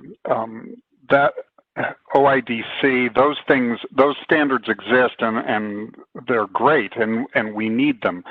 But they're good at the authentication layer. What I'm referring to is the idea, and I've heard people refer to it as bring your own identity. It's the idea of being able to share that, what the 863 coined as the IAL, where the SAML stuff, we've already got an attribute that can be shared in those headers. That is here's the authentication that I did of this person. Trying to get the federation, if you will, to have a framework for sharing the identity assurance level. There are a number of different frameworks out there, but getting not just individual agencies or entities, but whole communities to accept and adopt and implement those standards. Reminding all of us that NIH, for example, cannot be, we can't issue credentials and identities to every single individual who needs access to NIH systems. We have to federate. It's the interoperability side of the whole PIV standard, is that idea that we shouldn't have to have every agency issuing a credential, doing the identity proofing, doing the background investigation, etc., for everybody else to be able to connect to us. And so that idea, from a federated perspective, having a way that you can assert, well, I have done identity proofing at this level, and I have authenticated this person at this level. In other words, it's the rubber meeting the road of the new 863 construct. That, I think, is what we are working on now. It's going to take a while for us to see that through, and with our federation partners. But to me, that's also one of the more exciting things, because it has the prospect to reduce our costs, to improve our security, and to improve the user experience of the researchers that we're trying to support. All right, thanks for that, Jeff. And Brian, we'll give you the final word here. Where do you see things going from here? Well, I'm going to take a slightly different approach for my closing, and then I'll get to that point. And what I want to say is, first off, if you're listening to this, you're probably involved in identity within the federal space in some way or are interested in it. And obviously, all of our panelists have been deeply involved. We're 6 months into a pandemic that we all thought may happen, but none of us really saw coming. And the lights are still on. And, I think we can collectively take a breather and in many ways celebrate our successes collaboratively over these past few months, about being able to do identity that was never built to work with a remote workforce at the level that we have. To celebrate that success, and to think about all of the challenges that we've had and how we're learning from them. As Jeff said, working collaboratively. As Debbie said, hey, how can we consolidate and look at the future? I think that is going to come from this, and there'll be a lot of good that'll come out of what has been a pretty terrible event. And so I'm very encouraged by that. And that's kind of where I see things going. To bring it back to your initial question and to wrap things up. The last 10 years was about building the strongest authenticator that we could conceive of, and we could provide for that security aspect. The next 10 is going to be about smarter authentication. It's going to be about more flexibility within policy to allow for greater interoperability and to allow for swifter speeds to whatever that future may bring. And I think this event is going to push us down that path in a meaningful way. So thank you.